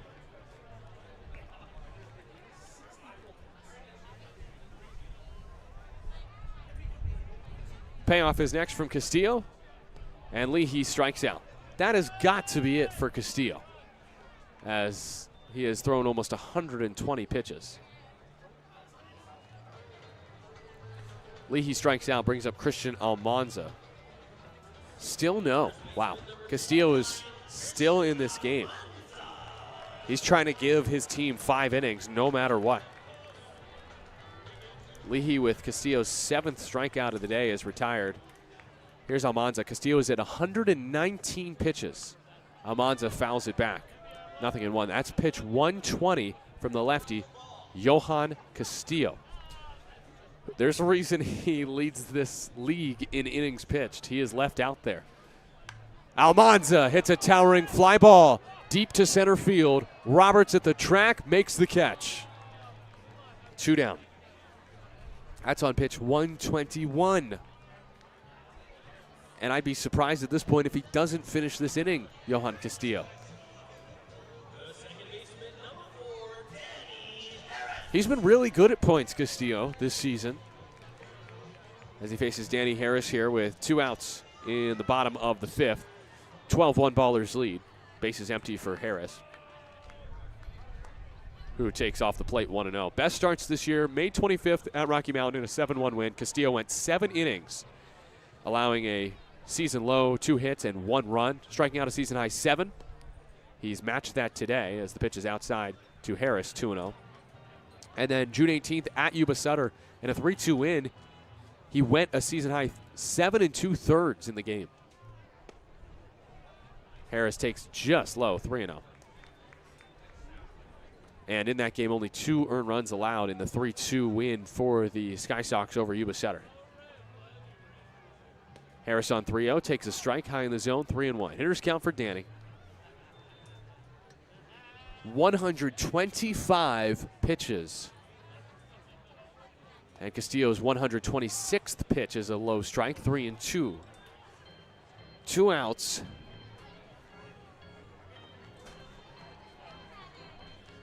Bottom of the fifth inning, 12-1 Ballers lead.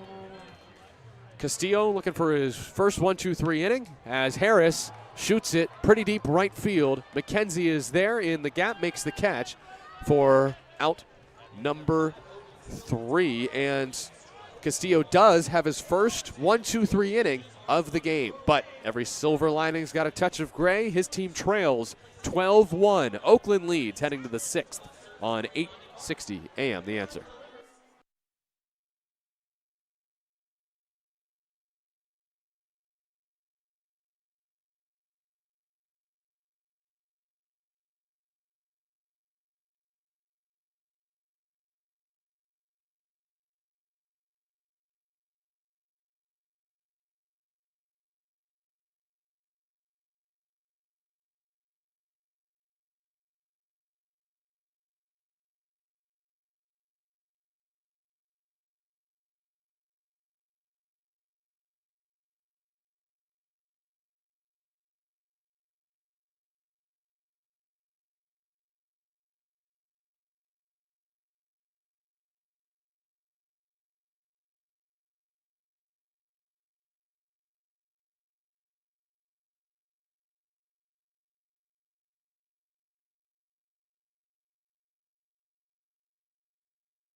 Vince is going to give us so many copyright infringements on YouTube today. Oh, wait.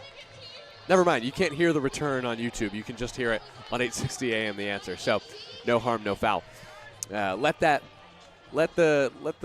deadheads enjoy the music. Thank you, Vince, who is our producer today in our 860 AM The Answer studios.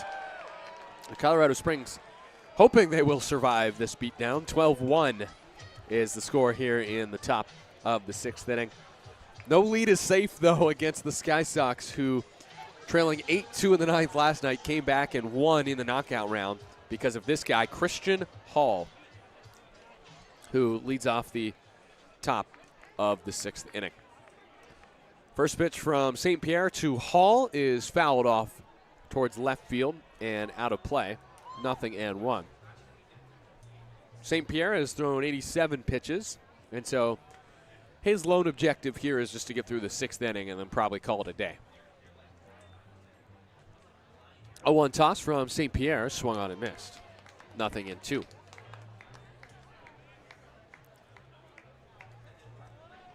Hall today is 0 for 2 with a strikeout, and the 0-2 from St. Pierre is swung on and missed. Good pitch from Zach St. Pierre. He threw him the changeup, and it dove under the bat of Hall. That's the 6th strikeout for St. Pierre, and there's one away here at the top of the 6th. 12-1, Ballers lead. Good way to start the inning, a 3-pitch strikeout for Zach. That brings up Quentin Landis, who's 0 for 2 today. Right-handed hitter.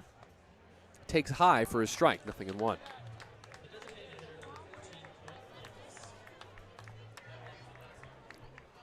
Landis in the series 3 for 9 with a double and a homer. Landis takes a strike, 0-2. I mean, you look at the last 3 outings for Zach St. Pierre. He's been incredible. He's combined to allow just 4 earned runs. 0-2 pitch, hard hit past Harris and into right center field. Picked up by Bugs. He holds Landis to a single with 1 out in the 6th. Good 2-strike approach there by Landis for his first hit of the game.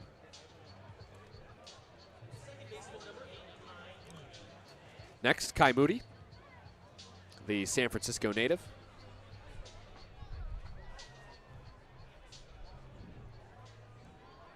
Moody is 0 for 2 in this game. First time up, he reached on an error. He takes a strike, 0-1. Ballers up 12-1 in the top of the 6th. 1 out. Runner on first is Landis. 0-1. Foul ball into the right field bleachers. Watch out. Hope everyone's okay out there. Again, packed bleachers tonight at Raimondi Park here in West Oakland. 0-2 on Moody. It's the 3rd straight 0-2 count to start this inning. St. Pierre is peppering the zone. His 95th pitch is taken just low, 1-2.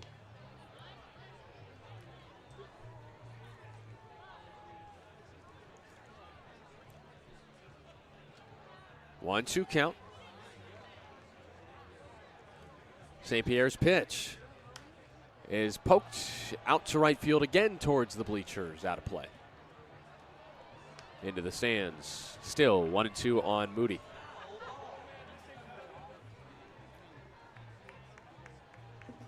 An 11-run Ballers lead. They scored 7 in the first, 2 in the second, 3 in the fourth. Runner on first is Landis. Right-handed hitting Moody against the righty pitcher, St. Pierre. Another 1-2 toss. Grounded to third and under the glove of Leahy and in to left field. It's another error on Leahy. He just let that eat him up. And Moody is aboard because of a Leahy error for the second time today. To be fair, it was hit pretty hard, but no, never mind. It wasn't really. Just 79 off the bat. That's a play that Leahy's got to make. Brings up Omar Vilos with 2 on and 1 out here in the bottom of the 6th inning. St. Pierre now at 97 pitches. He wants to get out of this inning. Maybe he could roll up a double play ball right here. That one to Leahy could have been a double play ball, but he missed it. Hack and a miss from Vilos on the high heat. 0-1. 12-1 Ballers lead. Top of the 6th inning against the Colorado Springs Sky Sox. Vilos today 0 for 2 with 2 groundouts. Righty batter, righty St. Pierre deals. Fly ball foul off to the right, and that one, well, one hop towards the Ballers garden that was installed this season, with some little plants out beyond the concourse. There's also some seating areas where you can eat your food from the concession stands. One of the many great additions to Romani Park this year, including the Stomper statues. 0-2 count. The 4th straight to start this inning. St. Pierre's toss is fouled back to the screen. That was pitch 100.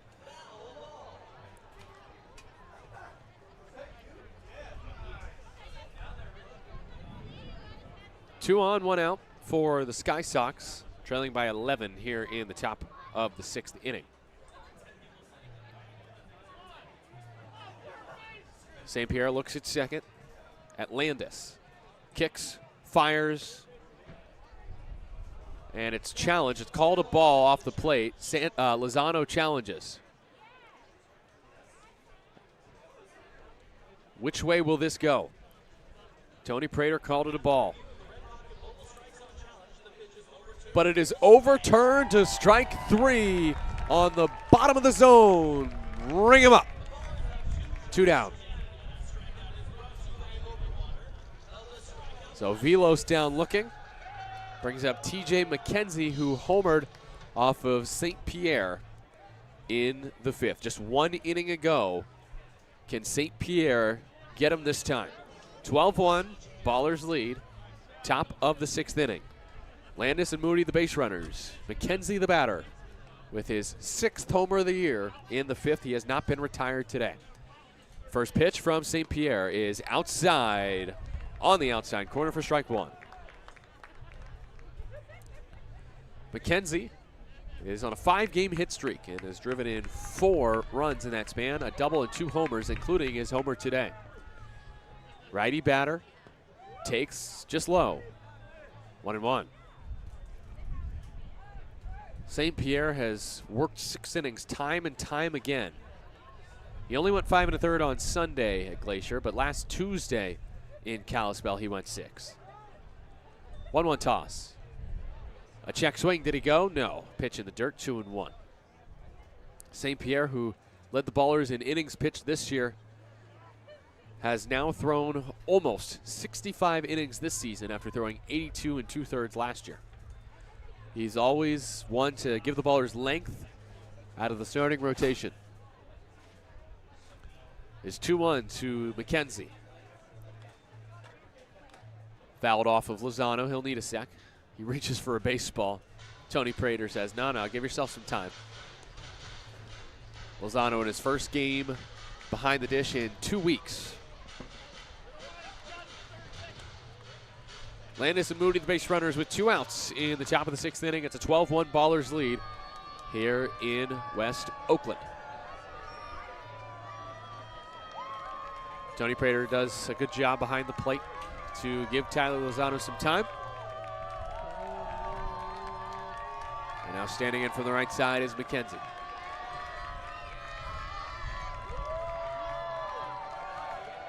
St. Pierre trying to complete 6. His 2-2 pitch. Just inside, 3-2. Good take from McKenzie. Did not miss by a lot. Now, Landis will get a jump from second. Moody from first. 2 outs.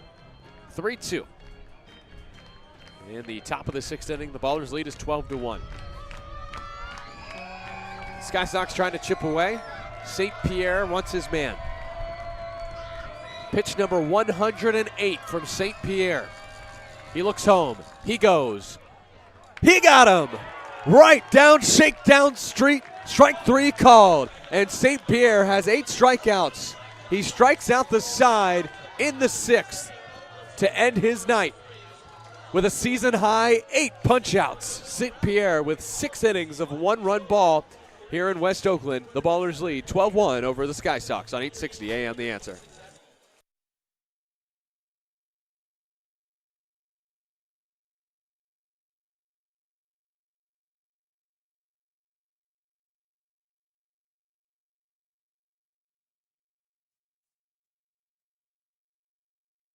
That's awesome. Loving it.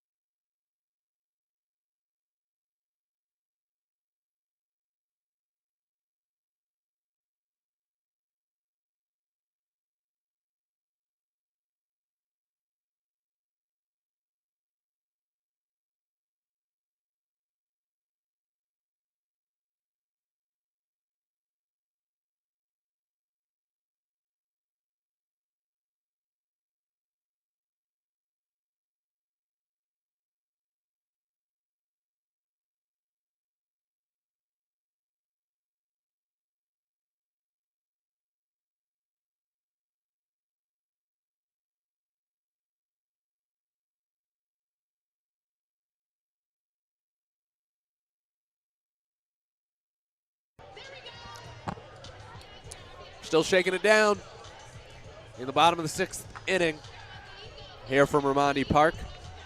And at long last, Johan Castillo exits this game. I cannot believe it took this long.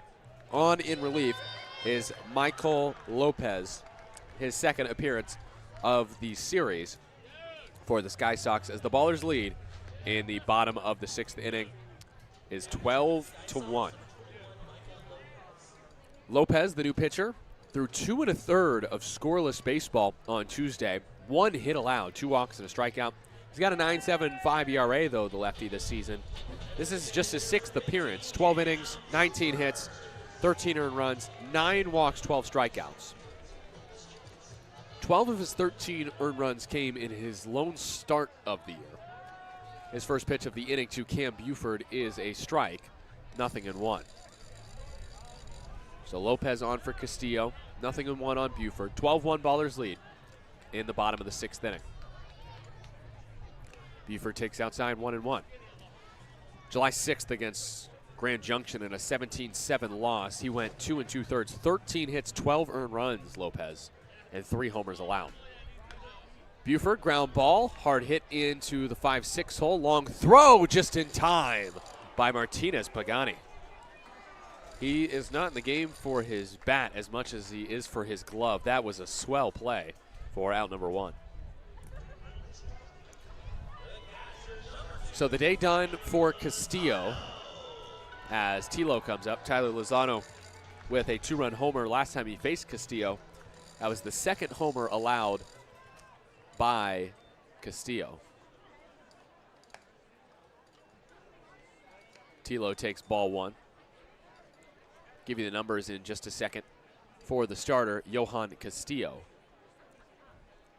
they are a bit ugly. 1-0. Lozano sharply hit ball down the left field line, but foul. It's 1-1. For Castillo today, 5 innings, 13 hits, 12 earned runs, 4 walks. He did strike out 7, matching his season high. 1-1 to Tilo is low and in. It's 2-1. Also, the Ballers lead 12-1 here in the bottom of the 6th. There's 1 out. The base is empty for Lozano. It's time to look at scores from around the Pioneer League. We already have at least 1 final as Tilo fouls 1 off, 2-2. It is from Colorado Springs. The Rocky Mountain Vibes fall to the Yuba Sutter High Wheelers 6-1. Ballers head to Marysville next. Jack pointing at what? The ball boy. Nice job by Jack the ball boy. He spotted that the ball was right on the chalk in the other's batter's box. 2-2 to Tyler Lozano. Pitch. Flowing to shallow right field. Out Moody, in McKenzie. McKenzie, the right fielder, makes the catch for out number 2. Let's take a look at more scores from around the Pioneer League in games that have not completed.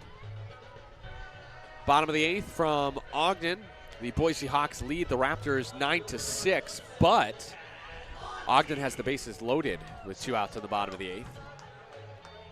And they were trailing 9-2 entering this inning as Monteith fouls 1 away to the right side, 0-1.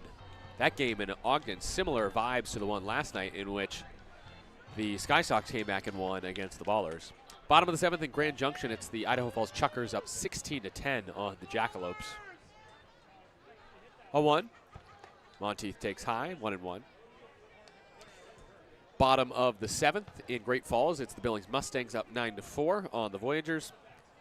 And a close one in Kalispell today, bottom of the 7th, Missoula 6, Glacier 5. Hack and a miss by Monteith. 1-2.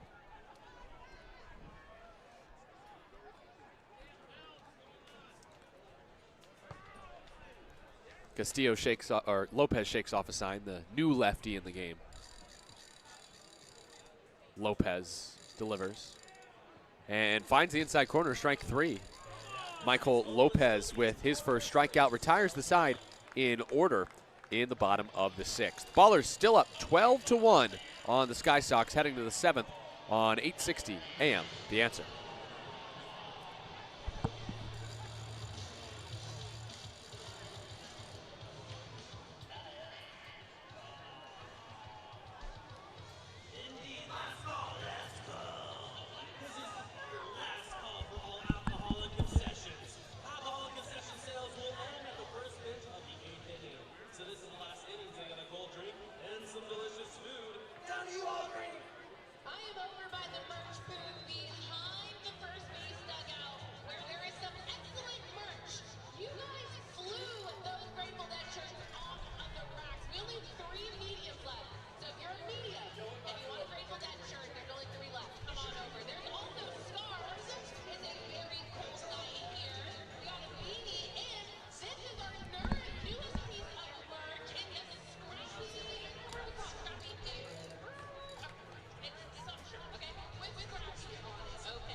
New pitcher for the Ballers here in the top of the 7th inning. It's Dylan Matsuoka coming on for Oakland. Matsuoka making his 2nd appearance out of the bullpen this year. Matsuoka, number 33 for the Ballers, is also making his 11th total appearance. He's got a 6.49 ERA, a 4-1 record, 43 innings, 54 hits, 25 walks, and 36 strikeouts. 24-year-old from Sammamish, Washington. Tuesday of this series actually got the win in the 12-8 victory for Oakland. Went an inning and a third, 2 hits allowed, 1 earned run, 3 walks, a strikeout, and a homer allowed. Matsuoka, the righty, replaces another righty in Zach St. Pierre, who was nothing short of awesome today. 6 innings, 5 hits, just 1 earned run, 1 run total, 1 walk, and a season high 8 strikeouts. Also a season high 108 pitches thrown by St. Pierre. Here is Edwin Martinez Pagani to start the inning. And he fouls one back. It is 0-1. He is 0 for 2 today, Martinez Pagani. Top of the 7th, 12-1. Ballers lead the Sky Sox. Martinez Pagani takes a ball high. It is 1-1.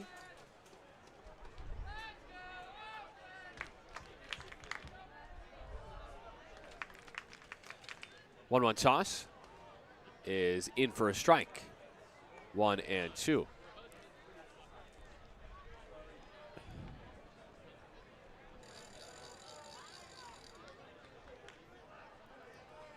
Looking in, the righty, Matsuoka comes set at the belt. Pitch to the lefty, Martinez Pagani. Grounded to second, gobbled up by Harris. His throw to first in time, 1 away. So after a masterful start by Zach St. Pierre, Dylan Matsuoka comes on in relief. He will likely not be the only baller we see out of the bullpen today. There have been a couple other guys who need some work. Sean Kelby hasn't thrown in, I think, more than a week now. And I think the same can be said of Tanner Shears. So Tyler Lozano is talking to Dylan Matsuoka, maybe a mound visit because of a miscommunication between the two about the pitches that Matsuoka throws or wants to throw.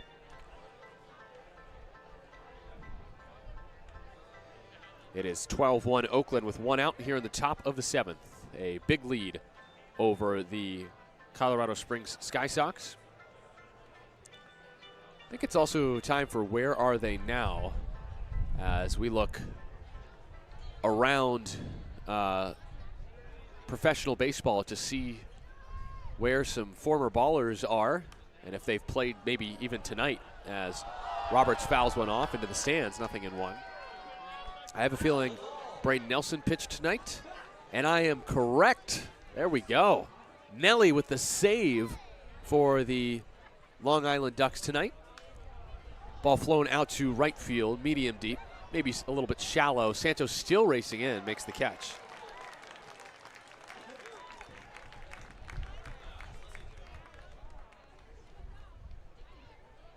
There's 2 away. So Roberts flies out for the second out of the inning. Here is Evan Slight, who is 0 for 3. 2 outs, top of the 7th, 12-1 Ballers lead.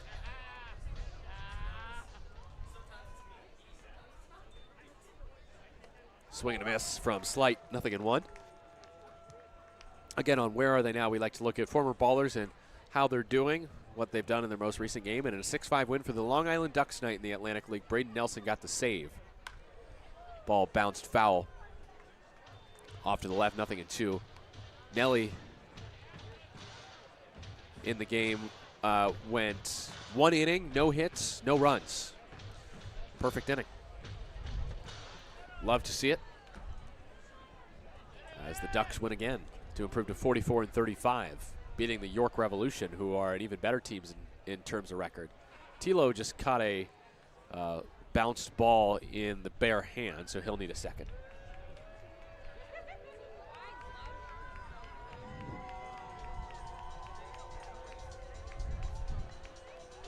Southern Maryland Blue Crabs got a 10-6 win today in the Atlantic League.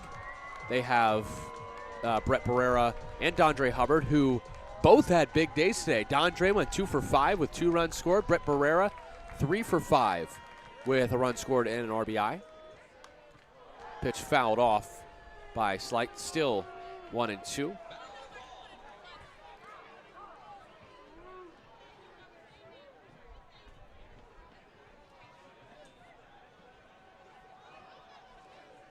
One-two pitch coming from the righty Matsuoka to the lefty Slight. Matsuoka deals and misses in. 2-2. tough loss tonight for Dante Stewart's Lake Country Dockhounds, 8-6 against the Sioux Falls Canaries, who I believe that's who Christian Cosby pitches for, the Sioux Falls Canaries. Swing and a miss. Matsuoka gets out of the inning with a strikeout. He pitches a 1-2-3 top of the 7th. Ballers lead 12-1. Time to stretch from Ramadi Park on Grateful Dead night here in Oakland. It is a 12-1 lead for Oakland on 860 AM. The Answer.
The Ballers are trucking their way to a big win here in Oakland. It's 12-1 here in the bottom of the 7th. And the new pitcher for the Colorado Springs Sky Sox is Jose Ochoa after Lopez goes one perfect inning. Happy birthday, Jose Miguel Ochoa. He was born on July 25th, 2003. He is now 22 years old. Once a position player in the Dominican Summer League with the Detroit Tigers, was released in 2024 and now is making a comeback into baseball as a pitcher. The El Tigre Venezuela native takes the hill for the second time this series. He pitched yesterday, gave up 3 hits and 1 earned run. He did strike out 2, the right-hander. Hard-throwing righty will face Darryl Buggs to start the bottom of the 7th. 12-1, Ballers lead. First from Ochoa is high and tight, 1-0. I wanted to resume our segment of Where Are They Now as we look for Ballers and their performances around professional baseball tonight. 1-0 to Buggs is fouled off to the right, 1-1. I mentioned the Sioux Falls Canaries beating the Lake Country Dockhounds 8-6 tonight. Well, that's against Dante Stewart, unfortunately. He got his team lost, but he went 2 for 4 with 4 RBI. Stewart with a double and 4 ribbies in the game. So a great night for Dante, who continues to tear it up in the American Association. Buggs takes a low strike. 1-2. 1-2 count on Buggs to start the bottom of the 7th. 9-1-2 due up this frame for the Ballers, who lead 12-1, but have not scored since the 4th. Their last hit was the 2-run homer by Lozano. Buggs takes high. It's 2-2.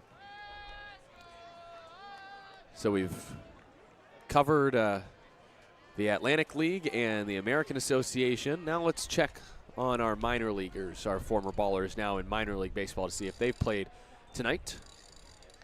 2-2 is outside to Buggs. It's 3-2. Birmingham lost 6-3, so I'm not sure if Tyler Davis would have pitched in the game.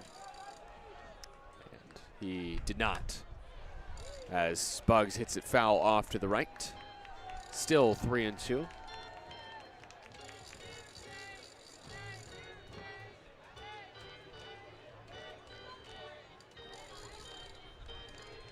Danny Kerwin pitched 2 days ago for the Greenville Drive and went 3 1/3 scoreless for the second straight appearance. Payoff next, and Bugs, did he hold up? No. He is down swinging. And that's a strikeout to start today for Ochoa on his 22nd birthday. Did see Ryan Velasquez bring him a cake pregame for the Sky Sox. That was very kind of Ryan. Next up is Tremaine Cobb Jr., who is 1 for 3 today with a single and a walk. Strikeout of Bugs, 1 out. Bottom of the 7th, 12-1, Ballers lead. Cobb takes outside, 1-0.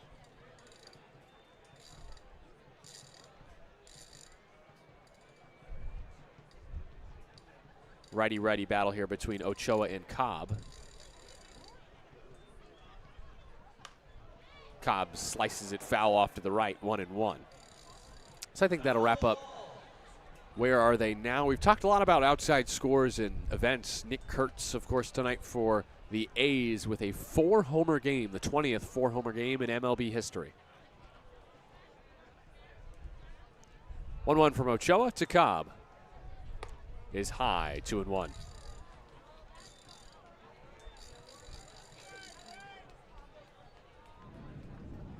Righty-righty battle here in the bottom of the 7th inning. 2-1 from Ochoa. Cobb swings and misses, 2-2. Cobb earlier in this game made a dynamic play at short. That was in the 3rd inning. Evan Slight hit it to Cobb's right. He made a diving play towards the 5-6 hole. 2-2 pitches high, 3-2. Trey Cobb on that play. I saw him turn around and tell Althea, I'm a roving son, because he covers so much ground. Payoff pitch. Cobb strokes it. High and deep left center. It is out of here. Tremaine Cobb Jr. with the solo blast to left center field. And the Ballers put up a baker's dozen here on Grateful Dead night at Raimondi. A 3-2 homer by Trey. He takes an elevated 92-mile-an-hour fastball and smashes it 371 feet to left center for Cobb's 5th homer of the year. Nice at bat from Trey. He showed his patience by taking 2-2 high. Here's Isai Santos with 1 out. 13-1 Ballers lead, bottom of the 7th. He takes a strike on the outside corner. And then after taking that high pitch, Cobb got one that was, again, still elevated but very much in the zone. And then he homers to left center field. 0-1. Santos foul tip off the mitt of the catcher, Velos.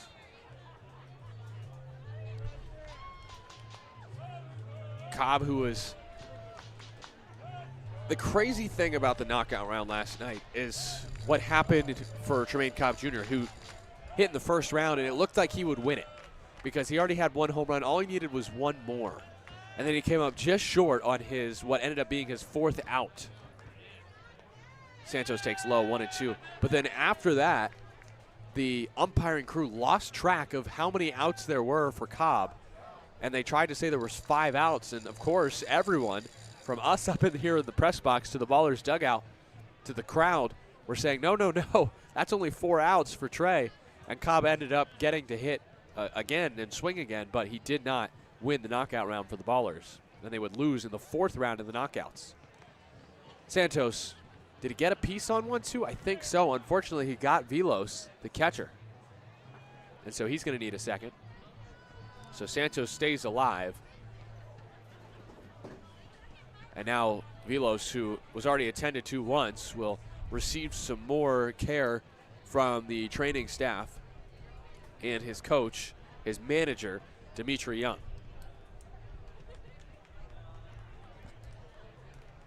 There have been a lot of balls in the dirt thrown by the Sky Sox today. I remember the last time that Ochoa got injured, there were 3 straight balls in the dirt after that. Good thing there are no flowers, no scarlet begonias or sugar magnolias growing behind home plate, or otherwise they'd be toast by now. No, those flowers are safely growing in the Ballers' little picnic seating area behind the first base dugout over near the concession stands. So again, 1-2. The righty Ochoa to the lefty Santos. Santos strikes out for the second time. A swing and a miss. So Ochoa still has a chance to strike out the side despite giving up the solo shot to Tremaine Cobb Jr. Next up is Nick Leahy with 2 outs and the bases empty. Have some action in the Oakland pen. Looks to be Sean Kelby who will get the 8th as expected. My guess would be Tanner Shears in the 9th. First pitch to Leahy is outside, 1-0. Ballers up 13-1 in the bottom of the 7th. Their last 2 hits are homers. Lozano's 2-run blast in the 4th, and Tremaine Cobb Jr.'s solo homer here in the 7th. 1-0 from Ochoa. Leahy takes high, 2-0. It's been a weird and wacky series, but there's been one constant. These games have been long. Every game has been around 3 hours, except for last night, which was a 4-hour affair. 2-0 toss. Leahy cuts and misses. 2-1.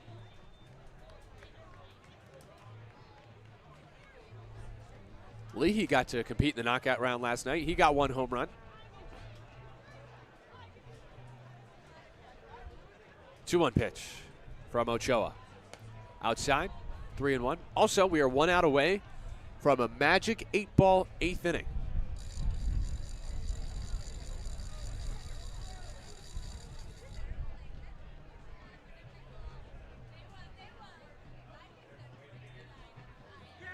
Three-one swing and a miss.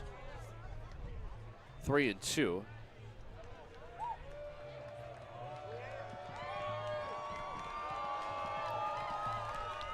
Magic 8-ball 8th means that we'll use the Magic 8-ball to help call the action in the 8th inning because the Ballers are leading by more than 8 runs. So if you're listening on YouTube, get ready to get those questions ready for the Magic 8-ball. Payoff. Leahy fights it off. Still 3-2. That was the 6th pitch of the AB.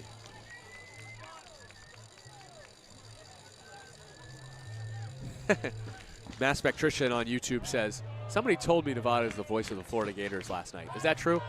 No, they lied. I'm the voice of just a couple of Gator sports, and that's even a generous title. Payoff pitch is strike 3 called on Leahy, and Ochoa on his birthday strikes out the side in the 7th. But the Ballers get 1 more. Tremaine Cobb Jr. with the solo bomb here in the bottom of the 7th. Heading to the 8th.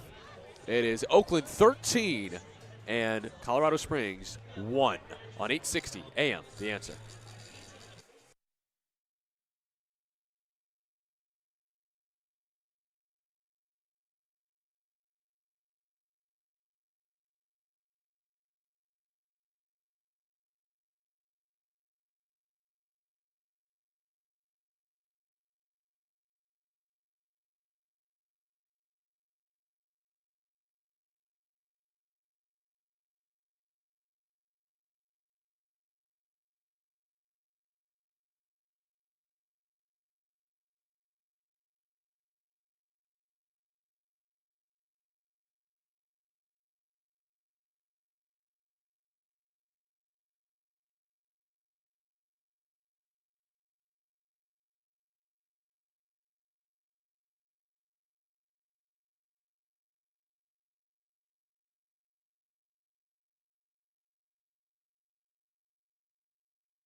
I have never been more excited for the Magic 8-ball 8th inning. Here it is right here. I'm going to lightly tap it against the microphone so you can hear it. I have it in front of me in all its glory, a black spherical Magic 8 ball donated by a fan, gifted by a fan. We thank the fans for their contributions to the press box, and this Magic 8 ball is the latest addition. Now, I don't know if I'm doing something wrong, but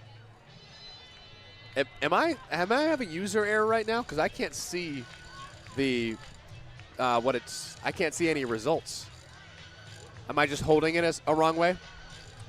Flat, like this? Yes, there we go. Just have to, signs point to yes, I was holding it the wrong way. Here we go. 13-1 Ballers in the top of the 8th inning. The new pitcher, by the way, is Sean Kelby. Kelby taking over for the Ballers in the top of the 8th inning. I'd imagine we then see Tanner Shears in the 9th, but as for now, it's Kelby who last pitched last Thursday in Kalispell and threw a hitless inning. Gets a swing and a miss here from Denton. It's 0-2. Matsuoka threw a 1-2-3 7th.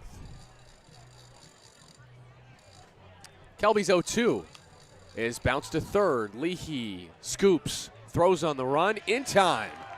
And there is the first out of the inning of the Magic 8 ball, 8th inning. So I think it's time to start conversing with our Magic 8 ball, which knows all. Kelby making his 6th appearance of the year. The lefty, 25 years old from Newark, Delaware. 6.75 ERA, 8 innings, 12 hits, 4 walks, 9 strikeouts. And Kelby now faces a lefty in Christian Hall. Okay, so here's what I'm going to ask the Magic 8 ball first. Want to know the count. 13-1 Ballers lead, top of the 8th inning. 1 out in the inning. Here's Christian Hall, who is 0 for 3 today. Now, Christian Hall is very close with Darryl Buggs II. So much so, as the 1-0 pitch comes in and is taken for a strike, 1-1, that I talked to Hall before the game, and Hall is considering making Darryl Buggs the best man at his wedding in 2026. Maybe I shouldn't have said that on air. Oh, no. I feel like I probably should have kept that between them. But it's too late now. I think it's really sweet that Hall would want to make Darryl his best man at his wedding. Those two played together at UAB. Hall fouls one away. It's 1-2. So now, Magic 8 ball. Will Darryl Buggs II be the best man at the wedding of Christian Hall? Christian, you got to listen to the Magic 8 ball. It says, better not tell you now. Okay, so that means Christian's got more time to decide. There's a ball cracked out to deep left field. Christian Hall hits it over his old buddy Darryl Buggs and out for a solo blast. Christian Hall's 3rd homer of the series, not including the 3 homers he hit in the knockout round last night, as Colorado Springs gets their 2nd run of the night. Christian Hall makes it 13-2. A 2-strike home run to left center. Hall with his 13th homer of the year. Excuse me. I got the hiccups. That's flown to right field by Quint Landis. Long run for Santos. He won't get there. It falls foul. 0-1. 1 out here in the top of the 8th inning. It's the Magic 8 ball 8th inning. 13-2 Ballers lead. Landis, the batter, is 1 for 3 today. Folks on YouTube, feel free to drop your questions for the Magic 8 ball. Diane asking, can the Ballers blow a 12-run lead? That's, of course, a joke after last night's blowing a 6-run lead. There's a line drive into left field. And it's picked up by Monteith. Landis with his 2nd hit in as many at-bats. He's 2 for 4 today. Magic 8 ball says it is certain. So if the Ballers do lose tonight, you can thank the Magic 8 ball. Oh, here we go. I've got a question from our very own Dan Silvert, who is a sponsor of the Ballers. Mass Spectrician says to burn the Magic 8 ball, as the first pitch is a strike to Kai Moody, 0-1.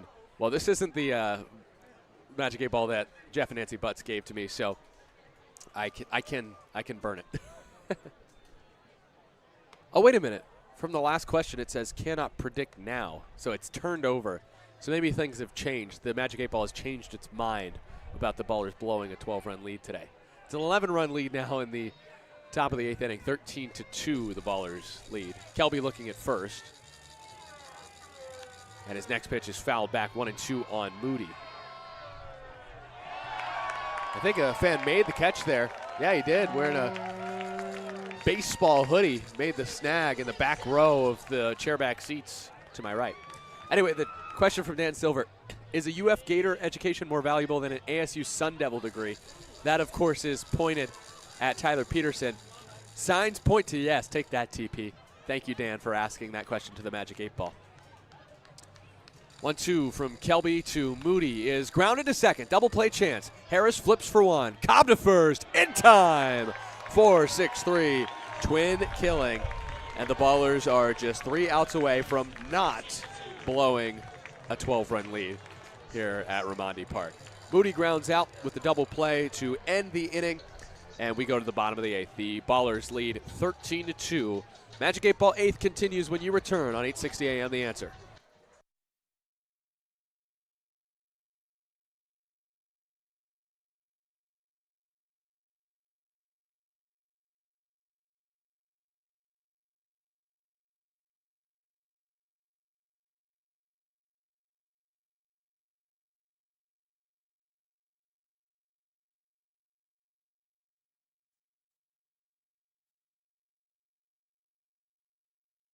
One. Thank you.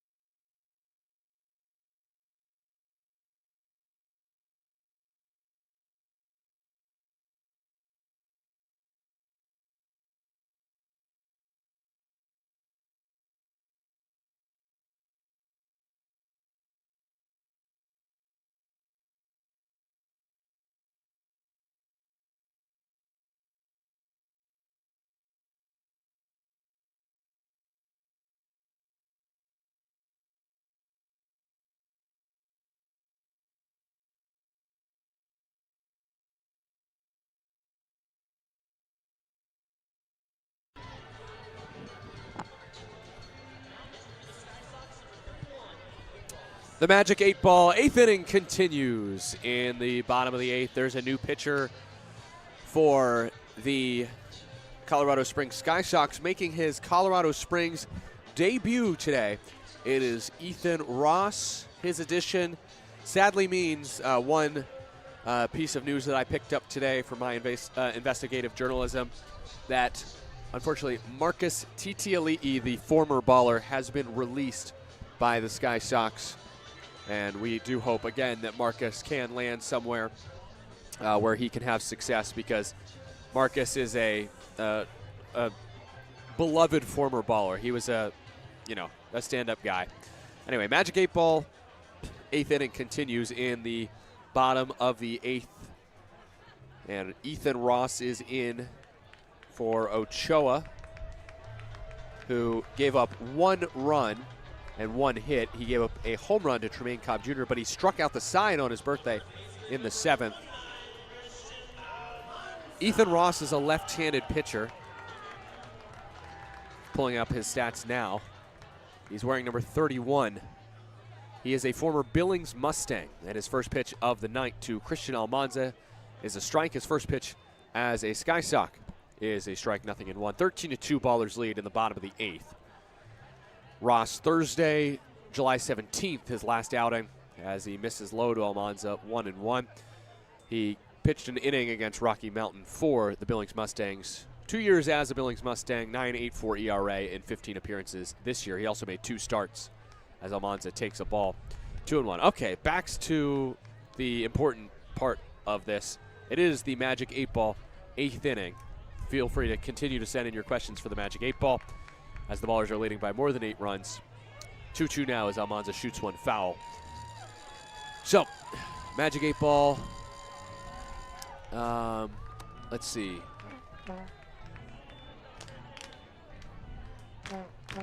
Who is next? What is your favorite soda in Nevada? That's not a question for the Magic 8 Ball, but thank you, Xavier, for asking. I'd have to go with Dr. Pepper. Maybe ginger ale as a second answer. Robert Sullivan apparently thinks I'm TP. This is me, Nevada Cullen. Come on, Mr. Sully. I'm on to swings and misses. 1 out. I'm just teasing you. Your son leads the league in saves. You can do no wrong, Robert Sullivan. Is it true Sully hit a home run in BP today? If so, will he hit in the next home run derby? I was actually there for that, Robert. Yes, I was there. He did hit the walk-off homer in the home run derby for the pitchers as Danny Harris takes ball 1 low. Want to know, the Magic 8 Ball says, yes, definitely. So tomorrow, expect Connor Sullivan in the home run derby. Pitch low from Ross, 2-0. Another question from Tony Peterson. Thanks for chiming in, the Peterson fam. Will Nevada have to write a 1,000-word story after the game because he has such a Florida education, good Florida education? It's 3-0 on Harris. The Magic 8 Ball says, better not tell you now. Oh, no. Why do I feel like I'm going to have to write 1,000 words tonight?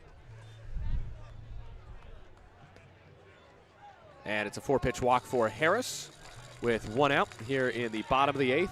The Ballers are leading 13-2. Let's not get it twisted. Next up is Cam Buford. We continue to talk the Magic 8 Ball in this Magic 8 Ball 8th inning.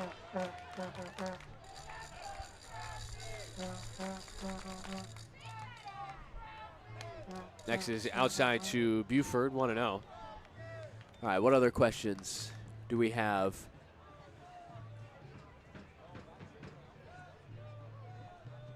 For the Magic 8 Ball. Pitch outside to Buford, 2-0.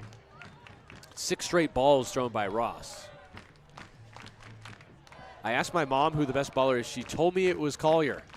Well, you better call your mama and tell her that, yeah, James Collier's been real good this season.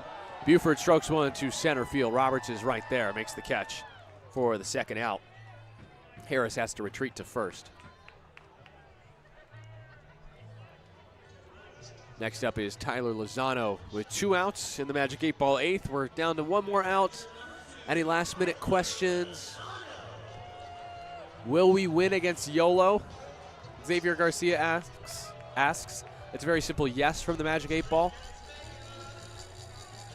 Oh, yeah, Xavier asked that twice. So thank you all for your great questions for the Magic 8 Ball. Any other questions from the press box, maybe, for the Magic 8 Ball? Ooh. Here's Tyler Lozano. He takes ball 1, 1-0. How about will Nick Kurtz, who hit 4 home runs today for the A's, 4, that's right. Will he be a Hall of Famer?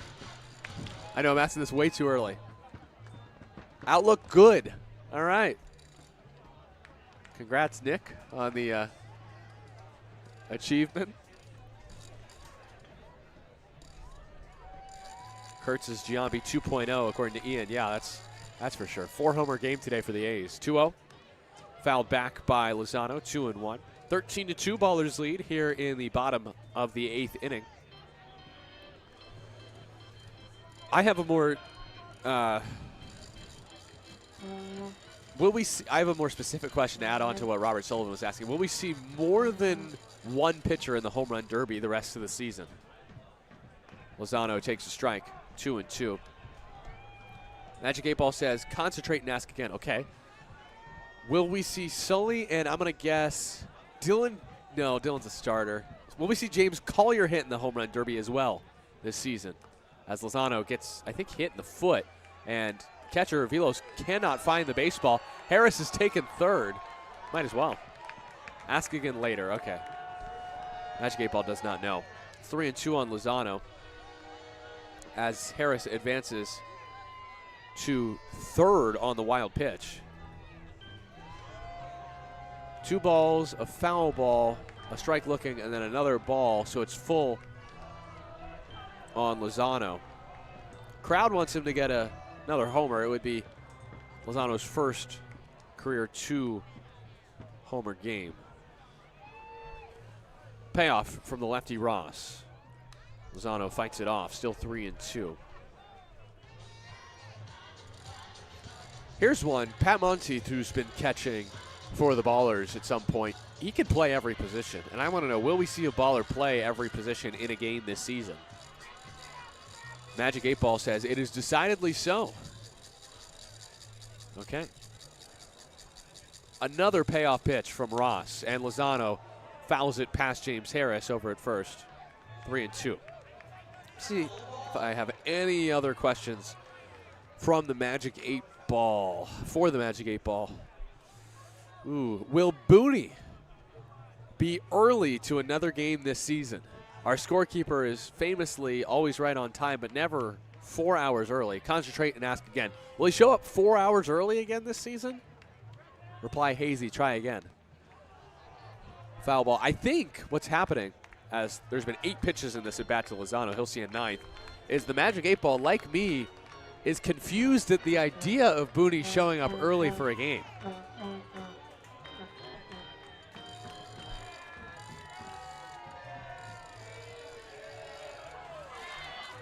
Happy birthday being chanted, and Lozano strokes a line drive into right field. It ducks in for a hit. And Tyler Lozano has a 4 RBI game. The most RBI he's had in a season, tied for the most he's had in a game in his career. Harris, who advanced to third on a wild pitch, scores on the RBI knock from Lozano. A 3-hit, 4 RBI game for Tilo. That was on pitch 9. They're still chanting happy birthday to one of the Ballers fans who was honored with a trash cake in between innings. Now here is Pat Monteith with 2 outs in the inning.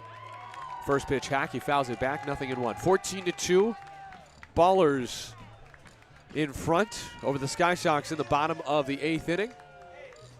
Monteith is 0 for 3 today with a walk. Also, Kathy Lund asks, will the next homestand be warm? Monteith takes a ball, 1-2. Most likely, I think it will be warmer than this home series, comparatively speaking. It's just been really cold this week. But we'll see. Only time will tell. 1-1, Monteith, hard hit ball. Diving stop by the shortstop by Martinez Pagani. Nice play, but the throw to second is not in time. The only play there for Martinez Pagani from his stomach was to try to twist and get Lozano at second base. Instead, it's an infield hit for Pat Monteith, the 16th hit of the game for Oakland. Brings up Darryl Buggs the second, who homered all the way back in the 7-run first inning. The Ballers now lead 14-2 in the 8th.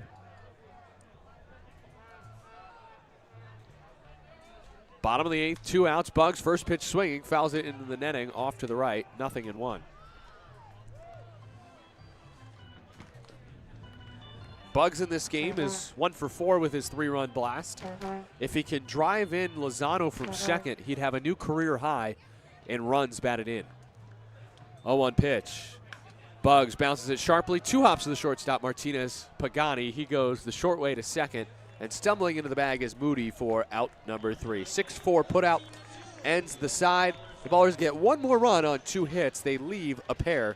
No errors in the frame. And they lead 14-2. 2 touchdowns against a safety. That's the lead for the Ballers over the Sky Sox, heading to the final frame here from Raimondi Park.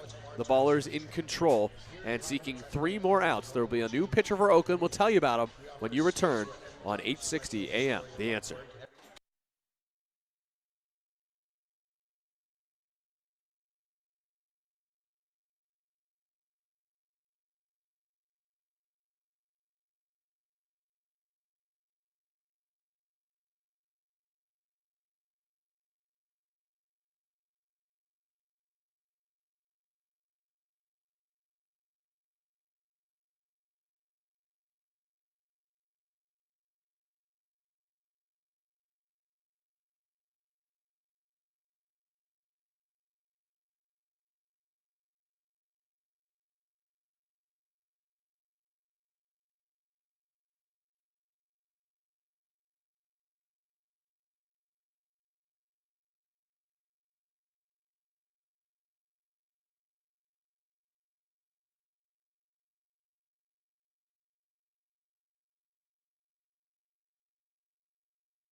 Top of the 9th. Here on Grateful Dead night. Yeah, from Ramondi Park. And on for the Ballers in the top of the 9th inning.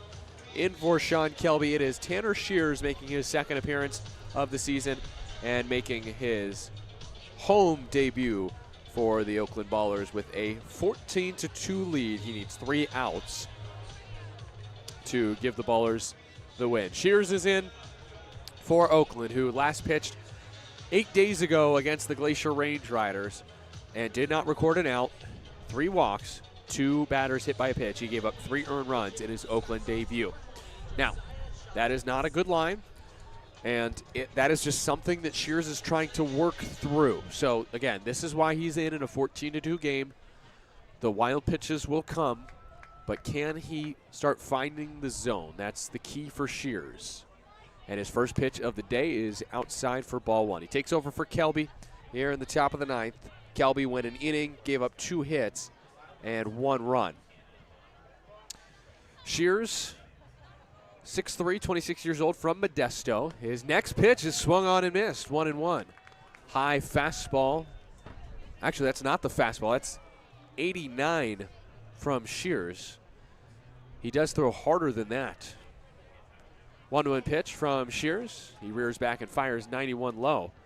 It is 2-1. Actually, it could be the fastball from Shears. He might just be, he's got amazing stuff, but he might just be backing off a little bit. He's got a great arm, but the control has been lacking in 2025. 2-1 is high, 3-1.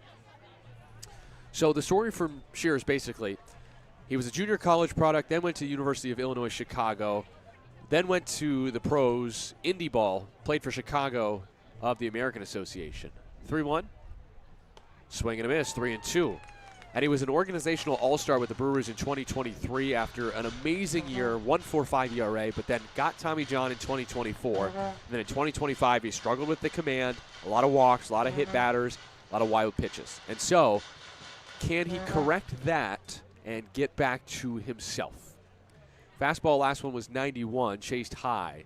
And the 3-2 from Shears is near the outside corner, challenged by Tyler Lozano. That was on the edge. That was so close. As of now, it's a walk for Chavez. And it's overturned to a strike. Chavez, the pinch hitter, down looking. 1 away. Shears with his first Oakland strikeout, his first out recorded. That has got to feel good for Tanner. He put 88 right on the corner.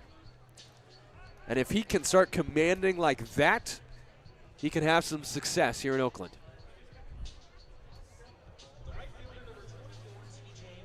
So the pinch hitter, Chavez, goes down looking. Now here's McKenzie. First pitch, a strike, 0-1. Ballers lead 14-2. That was at the top of the zone at 91 from Shears. It's the top of the 9th inning. There's 1 out. McKenzie is 1 for 2 today with a homer. Next from Shears. That is just low. Good pitch. 91 again. 1-1. If Shears can have a clean inning tonight, or at least a better inning, which he did not record an out in his first outing for Oakland, so it's already a better inning than that one, then maybe he can create some momentum for himself. 1-1. That's outside. He tried a breaking ball there, 2-1. And if he can just lock down the win for the Ballers tonight, that could be huge for his confidence and hopefully create a ripple. Just throw the stone so that he can pile on some better appearances and get even more confidence. Line drive into center field on the 2-1 pitch. That's a base hit. That was a 91-mile-an-hour heater down in the zone and a good piece of hitting by McKenzie. He went down and got it. So a runner on first. McKenzie with the first hit against Shears in the Pioneer League. And next up is Edwin Martinez Pagani, who is 0 for 3 today. He's hitless in 7 straight games, including this one. He can snap that hitless skid with a base hit here in the 9th. 14-2, Oakland leads here on Grateful Dead night. Pitch inside, 1-0 on Martinez Pagani. I don't know if you caught them, but I did successfully sneak in all 10 of my Grateful Dead references on this broadcast, so check off Ripple right there. 1-0 from the righty Shears, wearing the yellow cleats tonight. Kicks and fires, and gets a pop-up. That's playable. Foul ground maybe. Leahy, I don't know if he sees it. He does at the last minute. And did he catch it? Yes. At the shoestrings. Pagani fouls out, 2 down. Back to the top of the lineup. Here's Brett Roberts. So that was another fastball at 90. So honestly, Shears, if you can pump 90 easy and throw it around the zone, you'll have success in this league. And then he can probably start, once he's finding the zone, firing it back up. He can throw in the mid to high 90s as he fires in a strike at 91 at the top of the zone to Roberts. It's 0-1. 2 outs, top of the 9th. A 1 pitch. Oh, that's a sword from Roberts on the high inside cheese. That's actually only 89. And Roberts went. Now you could say Shears is being effectively wild. That'll play. 1 pitch away is Shears. After 8 days ago, he couldn't record it out from closing out the 9th. He misses outside. That's ball 1 and a wild pitch. McKenzie goes to second base. Told you the wild pitches will come for him. He's still getting a handle on the control. But in a 14-2 game, he's just 1 pitch away from ending it. Ballers lead by 12. 2 touchdowns, 2 extra points for the Ballers today. And just a safety for the Sky Sox. Roberts already 3 hits today. Can he get 4? 1-2 from Shears. Foul tip. He stays alive. He threw 92 at the bottom of the zone. That's his hardest fastball yet.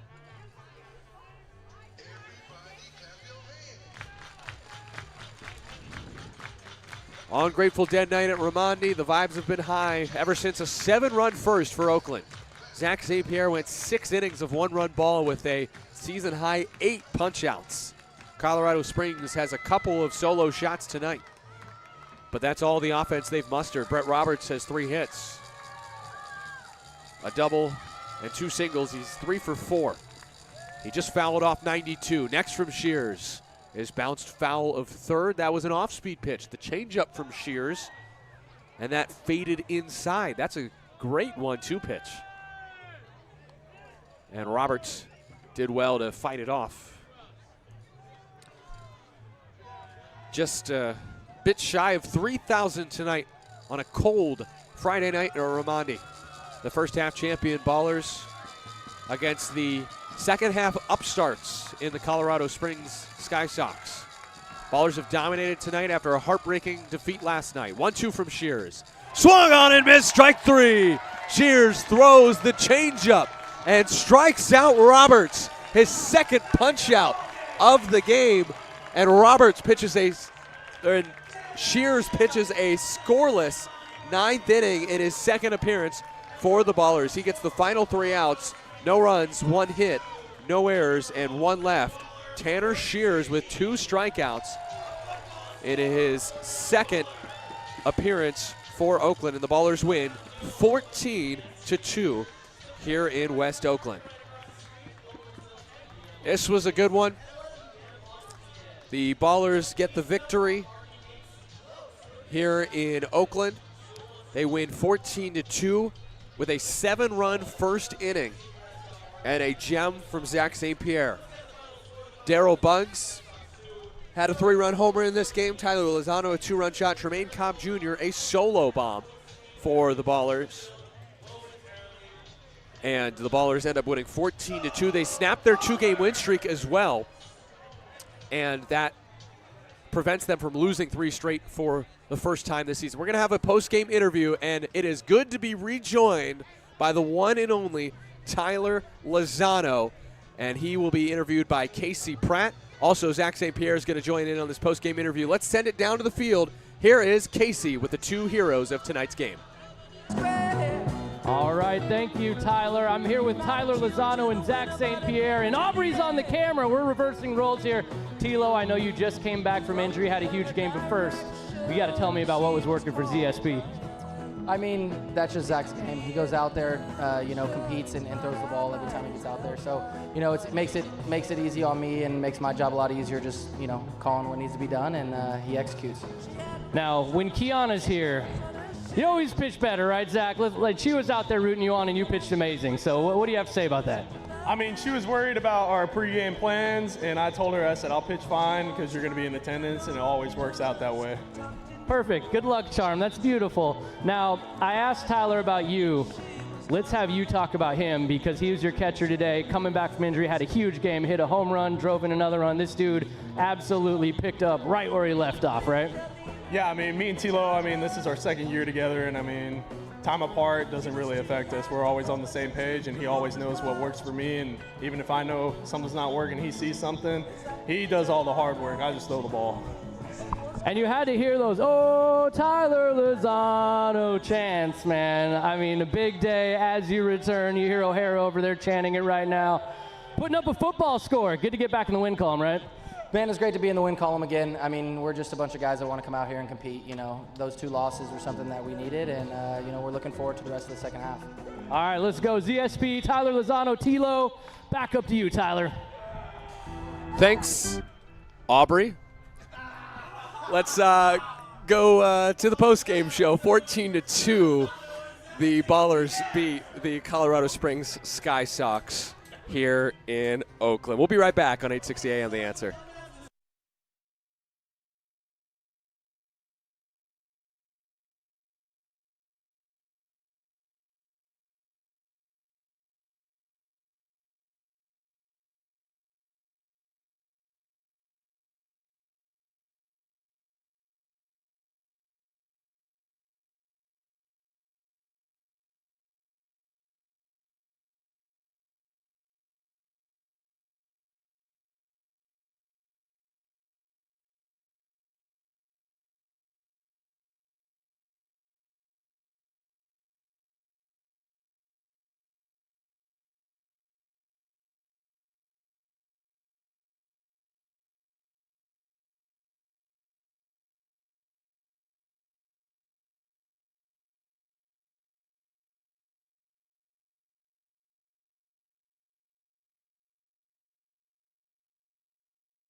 Thank you, Vince, as always, for a great recap on the audio side on 860 AM. The Answer. Thank you to those who also tuned in on YouTube and on Flow Sports here on this Friday night. Ballers win 14-2 against the Colorado Springs Sky Sox.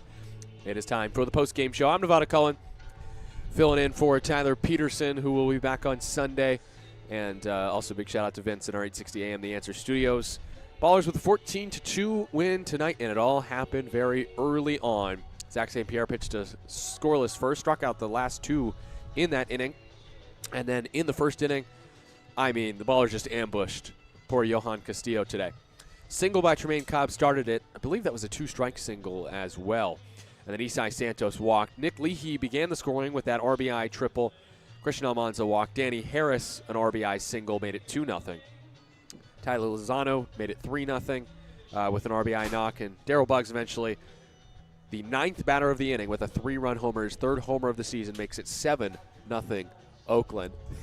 I got Casey Pratt coming here who thought, to be fair, Tyler Peterson is usually here.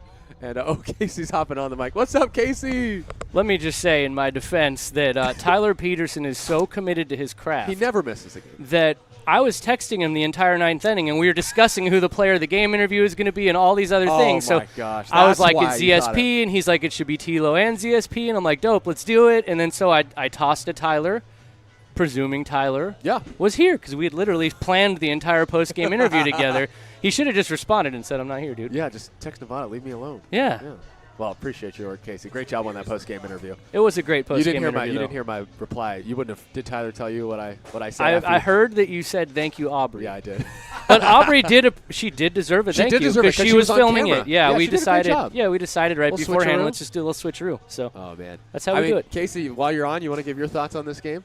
Yeah, I think that after the last 2 games, right, the Ballers really knew that it was time to lock in and show what they're all about, and putting up a football score shows everybody what they're all about. So, yeah, clearly a locked-in, like an engaged Baller squad, and, yes, to see that battery of ZSP and Tilo absolutely dominate. It's just great to see Tilo back on the field. Yeah, right. Yeah. What was the vibe down there? Great vibes down there.